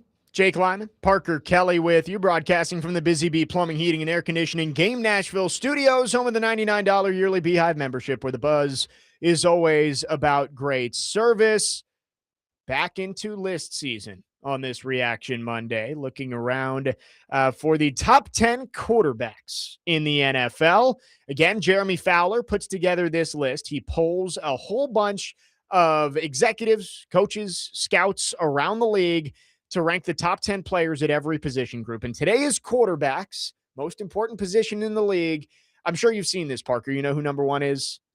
Josh Allen. It is Josh Allen. Josh Allen was number 2 last year, passes Patrick Mahomes, and Mahomes falls to number 2. Somebody had Patrick Mahomes.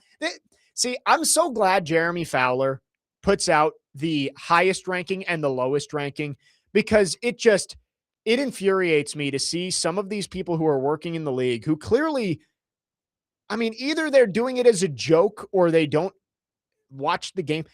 How would someone have Patrick Mahomes as the 9th best quarterback in football? If they're not taking their job seriously and they're trying to be funny, then you shouldn't be in that job in the first place. Like, I do think these lists are much more scientific than like the NFL top 100, which, in passing, I just saw Lamar Jackson was ranked as the 69th best player in the league. So like, I think this is much better than that, because I think these voters maybe take it a little more seriously than the players who are just kind of going through. And it's more specific. When you ask somebody who the best player in the NFL is, or who the best 10 players are, it's so much more subjective, because it's comparing apples and oranges of wide receiver versus a defensive end, or an offensive tackle versus a safety. And it's tough to compare that. It's much easier to compare within groups. So I think these are better. But who had Patrick Mahomes as the 9th best quarterback in the league? I think that's just ridiculous. But he is ranked number 2 overall. The reigning MVP, Matthew Stafford, is number 3. I've got no issue with the top 3. I think those are your top 3, and I'm going to say that's a tier of its own right now. Allen, Mahomes, Stafford. Would you agree with that, Parker? I don't have a problem with really the top 6. Yeah. 6, I think, is controversial to some people. I think Burrow and Jackson would be my next tier of 4 and 5. Then I think it's a tier 3 with Dak Prescott at 6. And I don't really have a huge problem with Dak Prescott at number 6. There are a lot of people who don't like Dak Prescott. I think it's partially because he plays for the Cowboys. It's also just he has such on and off seasons, whether it's injuries or the team just not being very good. He'll have seasons where he throws for 4,500 yards and ends up top 5 in the MVP ballots, and the Cowboys are playing the playoffs. But then the next year he misses 7 games, or he turns the ball over 15 times like he did in 2022. So it's up and down for Dak Prescott. Somebody had him ranked 3rd in the league, which, again, that's an outlier. He is not the 3rd best quarterback in the league. But I don't think 6 is horrible for Dak Prescott, because when he's playing his best, he is one of the most productive quarterbacks in the NFL. That's the thing, because we know the top 4 quarterbacks in the AFC in whatever order you want to put them, right? Mahomes, Allen, Burrow, Lamar. And then in the NFC, the best quarterback is Matthew Stafford. Yeah. So the top 5 is pretty clear cut. It's just a matter of what order you put in them. But in terms of, who's the next best quarterback in the NFC, you could go a variety of ways, because you have Dak Prescott in there. You have Sam Darnold in there, who just won a Super Bowl. Jalen Hurts has been, he doesn't really scare a lot of teams as a passer, but his 2 best games have come in the Super Bowl. Yeah, no, that is true. So that has to account for something. Well, you saw where Jalen Hurts is ranked, right? Yes. 17th. Which is just dumb. He was 9th last year.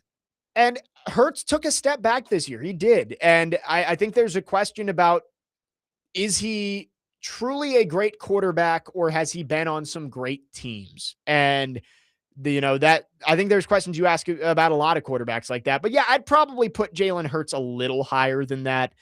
Overall, I think this list is probably close to right. I agree with you. The top 5, I would struggle to find anybody that I would put over those 5 guys. Those are, Allen, MVP, has his team in the conversation every year. Now, hasn't gotten over the hump to go win a Super Bowl, but has played in an AFC championship game, has been in the divisional round year in and year out, giving his team a chance. And again, production-wise, one of the best in the league, if not the best. Mahomes has won 3 Super Bowls. I know they had a down year and he got injured, but you still got to respect Patrick Mahomes. Matthew Stafford's your reigning MVP. Joe Burrow, when he's healthy, is one of the most talented passers in the league, has taken his team to a Super Bowl. Lamar Jackson, multiple-time MVP. Those are your top 5. And I think it's pretty clean and cut that, Dak Prescott is not in that same realm as those 5. 7 is one that I think is going to get a lot of debate. Justin Herbert. Because he is the king of the hypotheticals of, well, if Justin Herbert had Patrick Mahomes' weapons, or if Justin Herbert had an offensive line, or if Justin Herbert's defense was decent, he would win in the playoffs. At some point, you've got to be able to elevate your team. He is on a very, very Phillip Rivers-esque path of being in that tier of high-level AFC quarterbacks, but just couldn't actually get over the hump. Like, look back to the mid-2000s into the mid-2010s. It was Brady and Manning and Roethlisberger in the AFC, and those teams were always competing for Super Bowls. And then it was Phillip Rivers, who was, and you could even throw Andrew Luck when he was healthy in there. It was Phillip Rivers, who the Chargers were always fine. They were always solid, and he was always putting up numbers, but they didn't win the playoffs. He went to one AFC championship game with the Chargers? Yeah, that sounds right. I want to say he went to 1. Herbert is on a very similar path, and you've got the coach now, Harbaugh, widely regarded as a great football coach. They've built the offensive line. They've given him weapons. He's got to go win. Now he has Mike McDaniel as his offensive coordinator. You got to go win this year. I think 7 is fine for now, but I think you start to drop off if you don't prove that you can go win when it matters most. That's the thing. And the first line of this article that Fowler put out, when it gets to Justin Herbert at 7, I like the first line. His career has reached an inflection point, right? Immense talent, put up historic numbers in his previous years, but is yet to really prove anything once it gets to the postseason. And there are a lot of excuses made for Justin Herbert, and I think your basic it's time is running out on that, because last year he was injured. He was beat up. The offensive line was atrocious because of injury, and they allowed a lot of QB pressures, a lot of QB hits, a lot of QB sacks. I think with Harbaugh and his philosophy, right, starting from the trenches, building up the offensive line, loves tight ends, having a reliable target to throw to, I think that's going to help Justin Herbert. But really, it's kind of the same conversation we're having with Lamar in the Baltimore Ravens. Yeah. It's definitely not a talent conversation, because the talent's clearly there. But what do you do with that once you get to the postseason? Your best players have to step up and you have to win. Yeah, I mean, you look back at Herbert in the playoffs 3 years ago, blowing that lead to the Jaguars, and it doesn't fall completely on his shoulders. I know that. It's not all on the quarterback. It's a team game, but it's a game you got to win. Does he have one playoff win? I don't think he has any. Have they won any? I don't, because it was the Jags game that they blew the lead to. They lost this year to the Patriots and scored 3 points in their first round playoff game. Yeah, let's see. I think he's made the playoffs a third time, but they didn't win that one either. The Texans lost to the Texans. Yes. Well, and then they lost. They should have made the playoffs in 2021 if Staley hadn't called the timeout. Like, they would have gotten in with a tie. Instead, Raiders kicked a field goal to win. Yeah, you're right. No, he has lost. He's played 3 playoff games. He has lost each time. They had 4 turnovers in that loss to the Texans 2 years ago. Last year, lost to the Patriots. And, he actually didn't play awful in the game against the Jaguars, but, you blow that lead, a game that you should have won. With Trevor Lawrence throwing 4 first-half interceptions. Right. Yeah, like, you had opportunities to go and win that game, and you didn't do it. 0376 asks, this is Scott in Waverly, says, you can't tell me Brock Purdy isn't better than Dak and Herbert. Brock Purdy wins playoff games. And I agree with that. Purdy has proven himself to be better in the postseason. He's played in the Super Bowl. I I don't know. If you're asking me who would I take to go win a game right now, and you gave me Purdy, Dak, and Herbert, I think it's a good conversation. Maybe Purdy should be higher than he is on this list. Purdy is He's in the honorable he's in the honorable list. mention at 14. He's ahead of Jalen Hurts. He is. He's ahead of Jalen Hurts. He's 14th, just behind Jordan Love. I think it's probably that would be a fun conversation. It's a little low for Brock Purdy. Who would you take to win a football game, Jalen Hurts or Brock Purdy? Oh, Jalen Hurts or Purdy? Give me Purdy. I'd take Brock Purdy. Give you Purdy over Jalen Hurts? Yeah. But I don't know if I'd put Purdy in this conversation. I just think the proof. Let me look at Purdy and what he did last year. Well, he was injured. He was injured a lot of the year last year. Like, they had to play Mac Jones. He only had 2,100 yards. But let's see. I mean, 2 years ago, they went 6-9. He started 15 games. He threw for 20 touchdowns and 12 picks. Like, yes, the 2023 season where they went to the Super Bowl and he threw 31 touchdowns, 11 picks. Like, yeah, I probably would have put him in the top 10 that year, and we could go look back and see where he was. But his last 2 years, it's been up and down. I think he is a borderline top 10 quarterback in this league. I would probably take Dak and Herbert over him right now. I would take Dak. I think it would be like closer than this list suggests. I think it's really tough once you get past 5 to sort these quarterbacks. We'll continue this conversation coming up next. Get to some of your thoughts. We'll let you know where some of the second-year guys land on this list. And also a snub that I don't understand a whole lot. We'll talk about it after this. 615-737-1025. Our phone line's driven by WilsonCountyHyundai.com. Jake Lyman, Parker Kelley. Next man up, 1025 The Game.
Next man up, 1025 The Game. Jake Lyman and Parker Kelley along with you on your Monday morning. Chasing Big Joe coming up at noon. We are reacting to the poll of top 10 quarterbacks. Execs, coaches, scouts voted on who they think the best quarterbacks in the league are. We went through the top 7.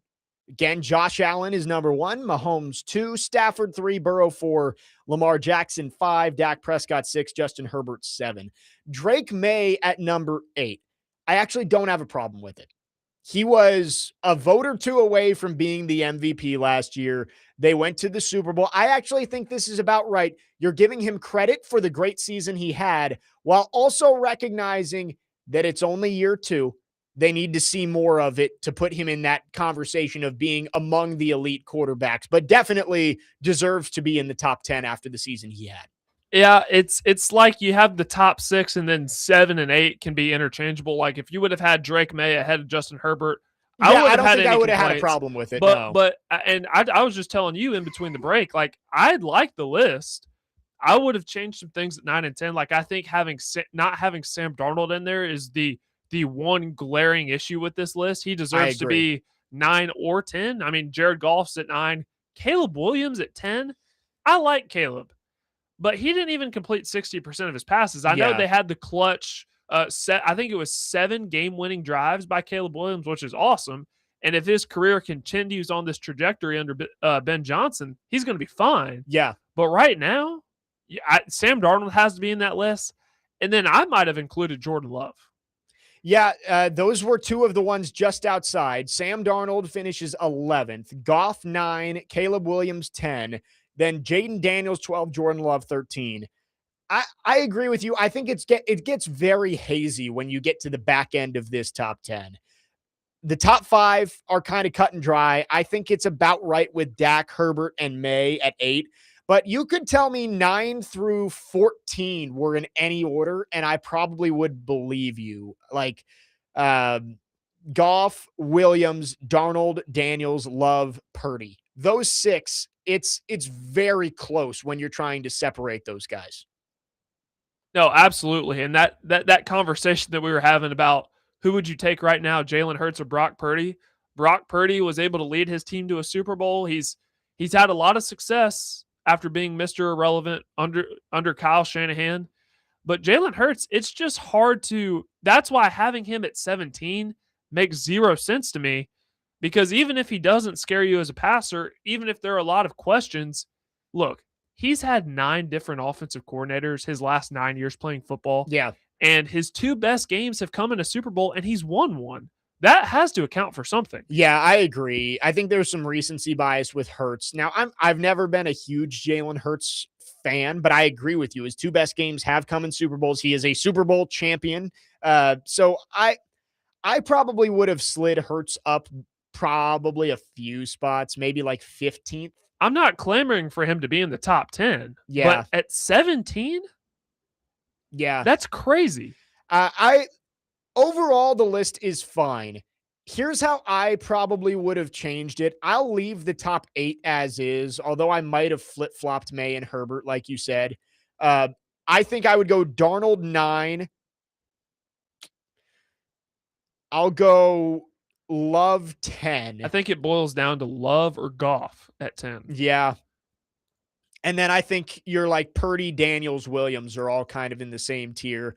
Williams, I think, is going to get the edge over Daniels just because it is. So what have you done for me lately poll? This isn't based on career achievement. This is the best quarterbacks in the league right now. And so Williams, you look at the year he had last year versus the year Daniels had, even though Jaden Daniels as a rookie went further in the playoffs than Williams did. And I would say Daniels' overall rookie season was better than Williams' second season. I still think I would probably give Williams the edge there, but it's so close, right? Like I think there's an argument to be made for any of these guys to be 9 or 10 versus 13 or 14. That's why it's so tough with quarterbacks in this league. Like you list out all the guys who are either top 10 or honorable mention here. And you get down Darnold, Daniels, Love, Purdy, Baker Mayfield's 15, Trevor Lawrence 16, Jalen Hurts 17. And then in the also receiving votes, it's Bo Nix, Daniel Jones, and CJ Stroud. That's 20 of your 32 NFL quarterbacks.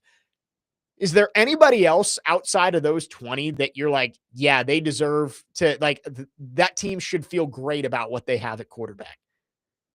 It's just so tough to find good quarterbacks in this league. I would say no. I think for the most part, they have the 20 quarterbacks that come to my mind. Like, I would say those it's are just ordering them. Those are the 20 quarterbacks that you look at and you say, all right, that team believes in them. And I would put Stroud and Jones like on the borderline there of, I don't think Houston's ready to extend CJ Stroud.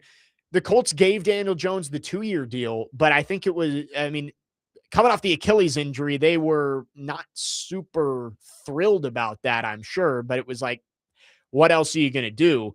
And Bo Nix, like, he probably could have gone to the Super Bowl this year if he didn't break his ankle. So that's what I think. I think Denver would have won that game if Bo Nix was healthy, and they would have played in the Super Bowl. So yeah, I think you see 18 teams who believe in their quarterback right now. But within that, how long do the Lions give Jared Goff to be the guy and get, because that team is talented enough to go to the Super Bowl, and they missed the playoffs last year. Maybe like the defense wasn't as great, but he's got weapons all around him. I think Jared Goff, yeah, he may be a top 10 quarterback in the league right now, but that doesn't mean the Lions won't start looking at their other options soon because, again, you've got to be able to get over the top at some point. We talked about Baker Mayfield plenty. Trevor Lawrence kind of in that conversation of, is he going to be the guy or just a guy? So that's quarterback. You go through the top 10, and even as you get towards the bottom of that list and into the honorable mention, it's like, all right, are they going to be a franchise quarterback, or are they just a guy who's there for a few years? Yeah, I really do think ESPN, for the most part, got it right. I think CJ Stroud at 20 is interesting. Where was he 2 years ago? I want to see. Because outside of the rookie year, I mean, he's really struggled with turnovers. The Texans don't know their future with CJ Stroud. It's his prove it year this year. I think Daniel Jones, he looked like it's crazy. Daniel Jones did look like an MVP candidate before his injury. Bo Nix, I think that's just about right for him at 18. He's a good quarterback. He's perfectly fit for a Sean Payton system, but not over the top yet. For some reason, 2 years ago, these were there was a paywall for ESPN Plus. Let's see. I don't know if I'm going to be able to find it, but I kind of want to see where like CJ Stroud ended up last year. He was left out of the top 10 last year after a down season. So last year he was left out. They said 8 through 11. So he was 11th. He was number 7 after his rookie year. So it's funny how you can, how fast you can fall. He went from 7 to 11 to 20 in 3 years. Nevada Josh texts in, which quarterback would you rather have Cam Ward turn out to be more like? Phillip Rivers, Justin Herbert, or Dak Prescott? It's a good question. I mean, Phillip Rivers is going to be in the Hall of Fame. Yeah, I mean, I think that's knowing how Phillip Rivers' career ends. I guess there's pros and cons to it, right? Of, that he's probably a Hall of Famer. I don't know if I'd say 100%. He doesn't have the postseason success. But I think you'd like him to turn more so into Phillip Rivers. You just don't want the same postseason that Phillip Rivers had for Cam Ward. I guess if you're talking about career achievement, I might go Herbert because there's the most room to grow. Upside? Left, right? Like Dak is in his 30s. If he hasn't done it now, is he going to do it? I don't know. Herbert, you're still just waiting for that moment, and you don't know what's going to happen the rest of his career. With Rivers, it's like, all right, if he turns out to be a really, really, really productive quarterback who can't get over the hump in the playoffs, would you prefer that over somebody who maybe has the potential to be a little bit worse, but also the potential to be better? And you trust Jim Harbaugh, right? Yeah. I trust Jim Harbaugh. I'm kind of shocked it hasn't worked out quicker And I I know am they've too. had I am injuries. Like too. the Yeah, offensive they line was did. decimated last It was year. bad last year. So And they still got to the playoffs. right. Put up 3 points, but they still got to the playoffs. That's a good question from Nevada, Josh. I mean, the answer you'd like is none. You'd like Cam Ward to be a quarterback who can win a Super Bowl. But if you had to choose one, yeah, I'm probably with you. I'd probably go Rivers. Just because it's like he's going to have you in the conversation every year and he's going to be super productive and you've got quarterback answered. If Cam Ward ends up being where Justin Herbert is, yeah. would you say that's a boom or a bust? It wouldn't be a bust, but I guess we had the conversation Because Friday about like, can he be in the middle? if you're a top 10 quarterback as a former first overall pick, I think that's a boom. Like I would say Justin Herbert is a good pick and the Chargers feel like they found their guy. Because if you're saying just because he hasn't won in the playoffs and gotten to a Super Bowl, then you could call Josh Allen a bust, right? Or Lamar Jackson. And that's just not the case. Like because people attribute wins as being a quarterback stat, right. which I don't think they are. Not everybody's going to be Patrick Mahomes. But yeah, Correct. I would say if Cam Ward turns out to be Justin Herbert, that's a pretty good pick. Like that's a really good pick. 615-737-1025 is the phone number. We will take your thoughts on our phone and text line, driven by WilsonCountyHyundai.com. We got 30 more minutes left in the show. Again, we'll take your reaction. We'll also talk some home run derby. It is one of the more fun nights of the year. We'll get into it coming up next. Jake Lyman, Parker Kelley, next man up, 1025 The Game.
Oh, I miss it.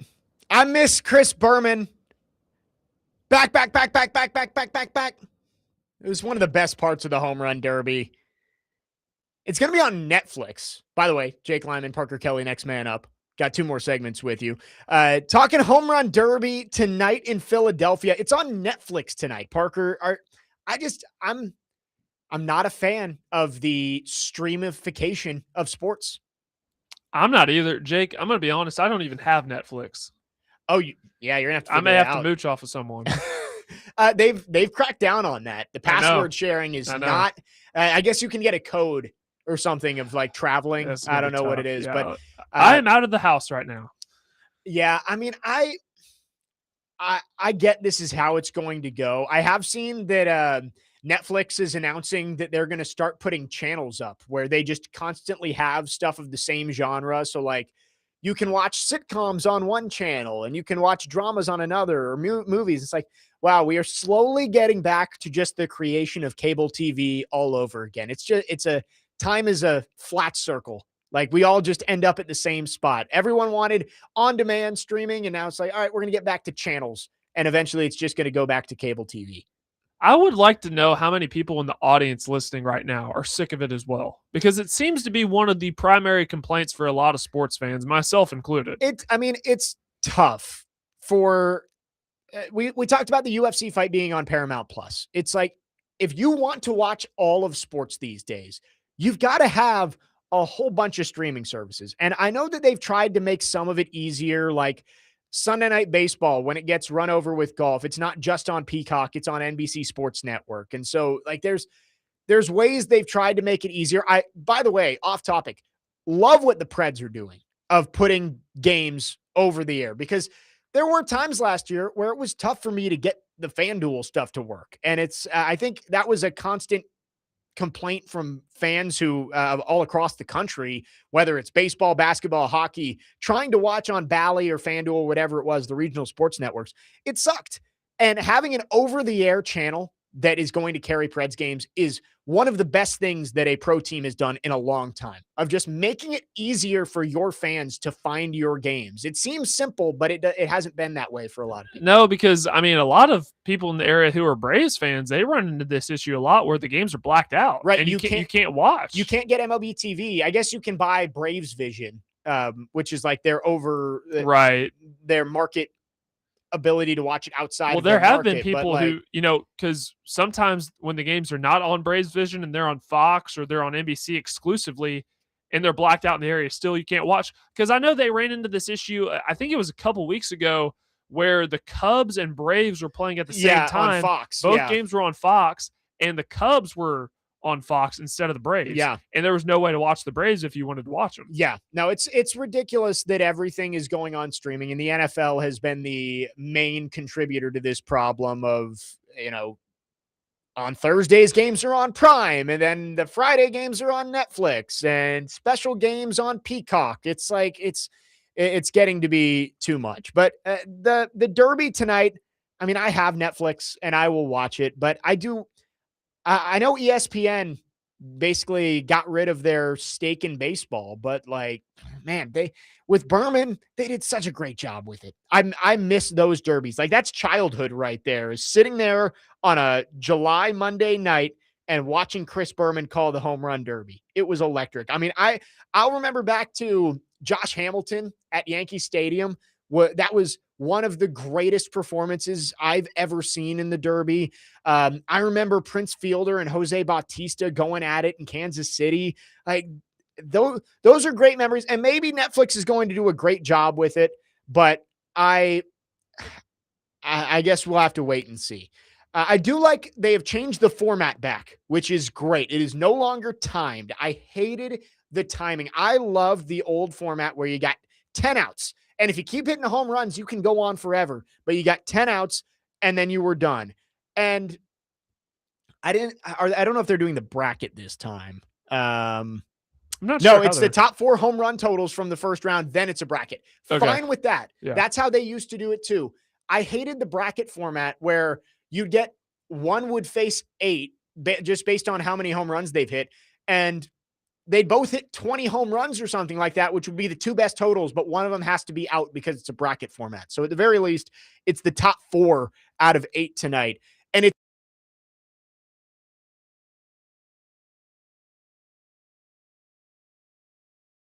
but if you homer on your final swing, you can keep swinging until you don't hit a home run. So I think the format change is awesome. They have had time involved for the last decade. I'm glad it's gone. Get back to the swings actually mattering instead of these guys just wailing and not waiting for the ball to hit the ground. Like, go out and swing the bat 20 times, see how many home runs you can hit. I think this is going to make the product much better. I know I'm certainly very excited about this, and the contestants too. I was telling you, just seeing Jordan Walker play as of recently, Yeah, that guy can really rake. There's a lot of power behind that bat, so I'm excited to see him, even if he is on the rival team. Ben Rice being in there, Bryce Harper, Kyle Schwarber, they're all fun to watch. Yeah. Hopefully I can find a way to watch on Netflix tonight. I will get back with you tomorrow. Yeah, Harper and Schwarber having 2 Phillies in their home stadium participating. I think that's really cool. Harper did win it back 2017? Seems right. He won it whenever the All-Star game was in DC, which I should probably know having been up there during that. 615-737-1025. Let's go to the phone lines. Jack is called in. Jack, thanks for calling. Go ahead. Yes, this streamification is running crazy. Yeah. I can no longer watch Formula One on broadcast TV. It's gone to Apple. NASCAR has gone to, I forget which one it's on. It's Prime. Yes, and it's, to me, it's part of a larger movement, pretty much rampant in just about any sport I can think of, where they're determined to price the working man, the people that were their fans forever and ever and ever, out of attendance and out of watching. They, I don't understand how they think that those of us that went to Nissan Stadium when there was nobody, when you could buy tickets for reasonable amounts, now suddenly they've had 2, 4, and 13 teams, and to get a couple of season tickets for the new stadium, I can either buy a used car or pay for tickets to go watch the game. Yeah. And when they announced the Super Bowl, yeah, great, that's a great stroke.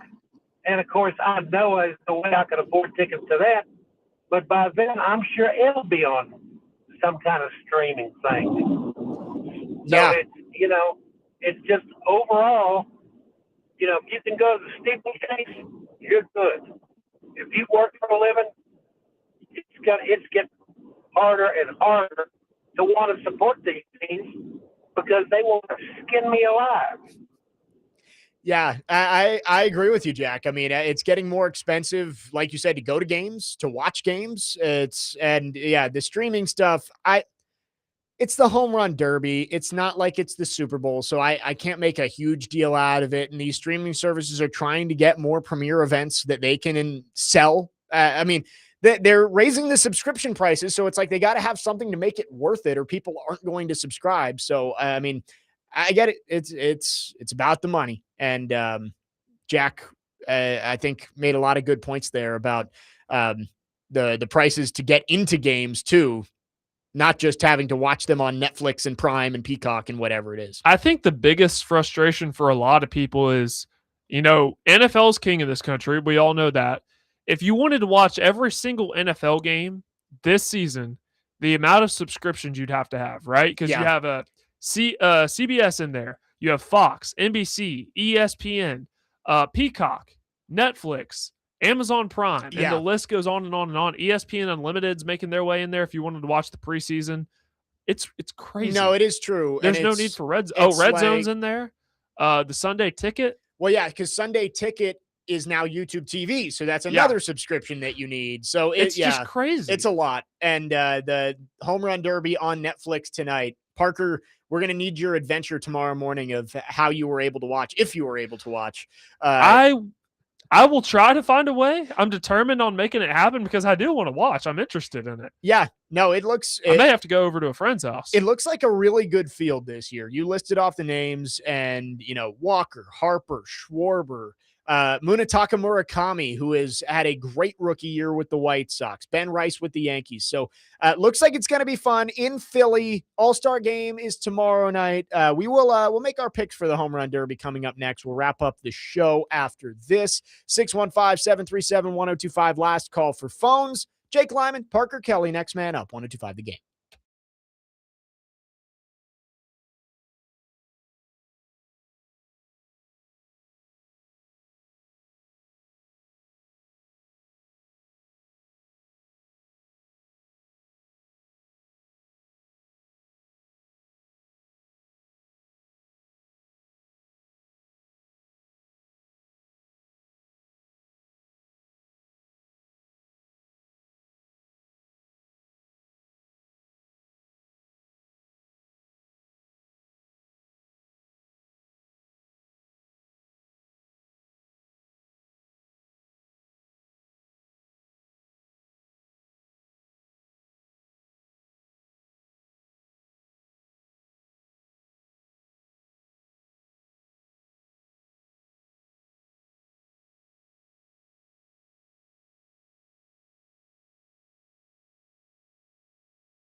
Next man up, 1025 The Game. Final segment on this Monday morning. Jake Lyman, Parker Kelley with you.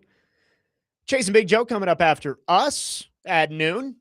We'll be back tomorrow, 9 a.m. And tomorrow, quarterback going to be released. We were just talking about Netflix with the Home Run Derby. Quarterback will be out. So I don't think I will be able to watch it tomorrow morning, but we'll have to see if any clips come out before we come on the air. Some people aggregate those very quickly. If they do, I will not be watching because I want to watch. You don't want to spoil it for yourself? No. we live in a business where we got to react to what's out there now, Parker. I know. I got to be careful. We're just going to have me reacting to it on the show, and you're going to be back there with I'll just close. I won't even have my headphones on. So you'll just be talking to yourself.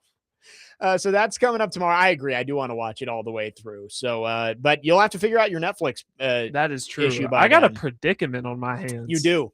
Netflix is really putting you into a corner here with the home run derby and Cam Ward going to be on quarterback. I mean, really think Netflix is just out to get me. That's what I think it is. If any given Saturday comes out in the next few weeks, you might have zero choice but to subscribe to their most expensive subscription. Oh my gosh. Yeah, Netflix and I are about to go toe-to-toe. About to drop the gloves on Netflix. Nevada Josh asks, what time is the home run derby? It is at 7 p.m. Central Time, 8 o'clock Eastern, and says, does that mean the actual game is on Netflix tomorrow too? I believe it's on Fox like normal. I want to say they haven't gotten as far to putting the All-Star game on streaming. Although, wasn't the NBA All-Star game on Prime this year? Or maybe it was NBC. Maybe it was NBC. I don't remember. Because I didn't watch, so I wouldn't. The All-Star game. Yes, it was. It was on Prime? Because the All-Star game, there was a bit where it was blacked out, or I guess like there were some technical difficulties, and people were outraged about that. It was on Prime. So I guess I shouldn't say it's completely crazy for an All-Star game to be on streaming, but no, it is on Fox. Thank goodness like it's normal. not. At least this year. All-Star game on We Fox hold off another year. Tomorrow. We got home run derby tonight. Who are you going with? You got 8 choices. Who do you think's going to win it all? You know what? I don't know why, and I'm probably not the best fit to answer this question. I just have a gut feeling it's going to be Kyle Schwarber. That's who I was going to go with. Really? Yeah. Okay. That makes me feel better about my pick. I was going to go with Schwarber. It's hometown. Harper's already won one, but Kyle Schwarber is one of those guys that it seems like he's just an elite batting practice hitter. Just hits moonshots. I think it's going to be Schwarber. If I had to pick like a top 3, I like Jordan Walker with the Cardinals. I do. And I know that's going to be favorable around here for a lot of Cardinals fans. No Braves in here, no Reds, no Cubs. So Jordan Walker might have some of the local backing.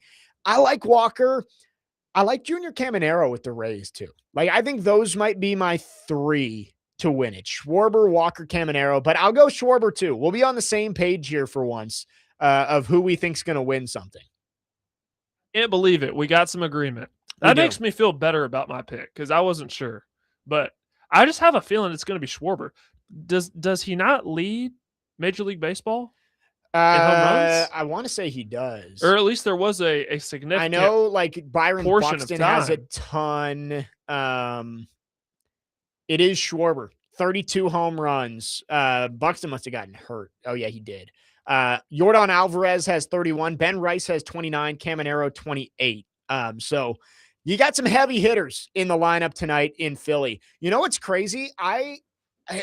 The last year has flown by. A year ago on Home Run Derby Day was the first day or second day of SEC Media Days. I was down there with Vanderbilt in Atlanta, and we were driving out of the city like an hour before the Home Run Derby was starting. So it was a crazy day in that city because it was SEC Media Days at the College Football Hall of Fame.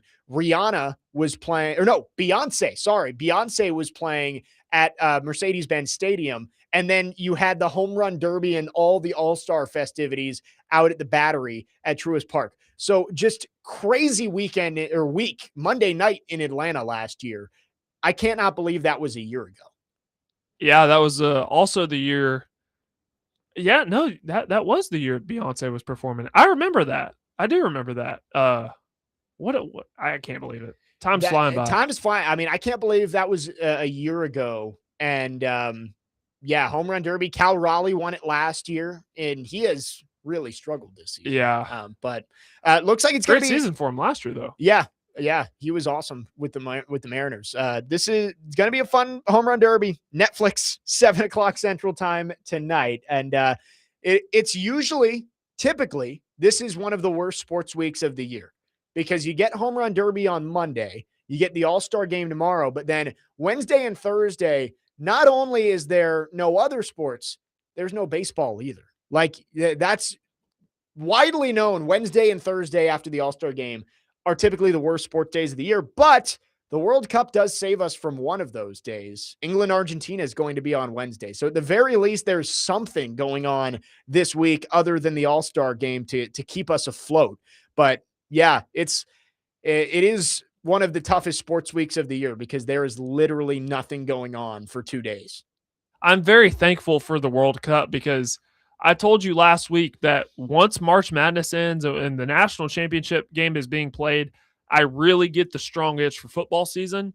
But there have been things to kind of distract us. You know, the Masters was in there, the NFL draft, things like that. So at least I'm happy that the World Cup, especially with it being on our home soil, I feel like the interest has been a lot higher, specifically in this country. So I am grateful that we get 2 great semifinal games. So that'll give us something to talk about. Yeah, no, I agree with you. The World Cup has been a savior. It's been over a month now since the World Cup started, which is crazy. Like a month ago yesterday was the opening game against Paraguay. So does it feel dragged out to you? No, not particularly, actually. Like, I mean, it is longer because you went to the round of 32 instead of straight to the round of 16.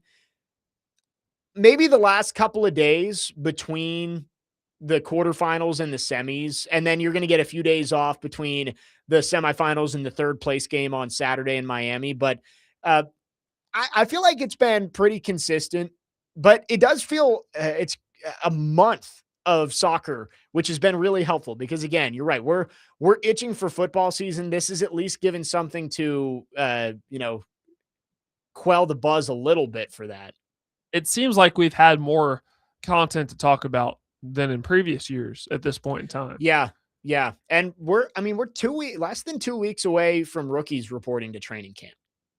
When is the Hall of Fame games got to be coming up here soon? Right? Like 2.5 weeks. So last year it was July 31st. So we got football in July. Yeah. You're right. It's the next week now. Yeah. Because so August 6th. August 6th. Yep. Thursday, August 6th. Arizona Cardinals, Carolina Panthers. So we're 3.5 weeks away. 3 weeks from. Yeah. We will have football played next month. Yeah. Regular season college football next month.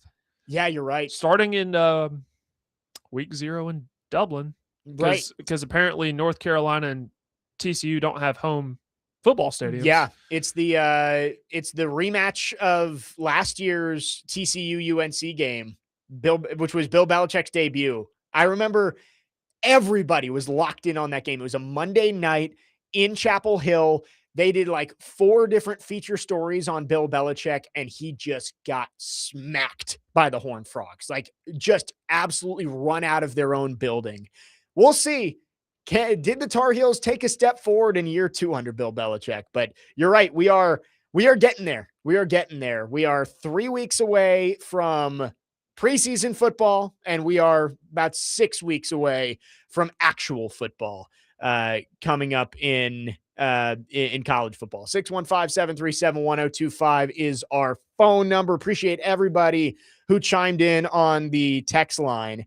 Nevada Josh says, talking about the Netflix, he says, my wife and I were just talking about it when we got together at 18 years ago and got our first apartment. We paid 1 cable bill and watched everything they had on TV. If they want anything special, we just ordered pay-per-view or went to the movie theater. Now there's way too much to keep up with. And that is true. It is crazy. TV shows coming out left and right too. Yeah. Nevada Josh does make a good point. You can listen for free on ESPN radio. So that it's a good point. You can always listen. That may, if you that can't may get be Netflix what I end up work. doing if I can't go to a friend's house. That wraps things up for us today. We'll be back 9 a.m. tomorrow. Chase and Big Joe are coming up next. You're listening to 102.5 The Game.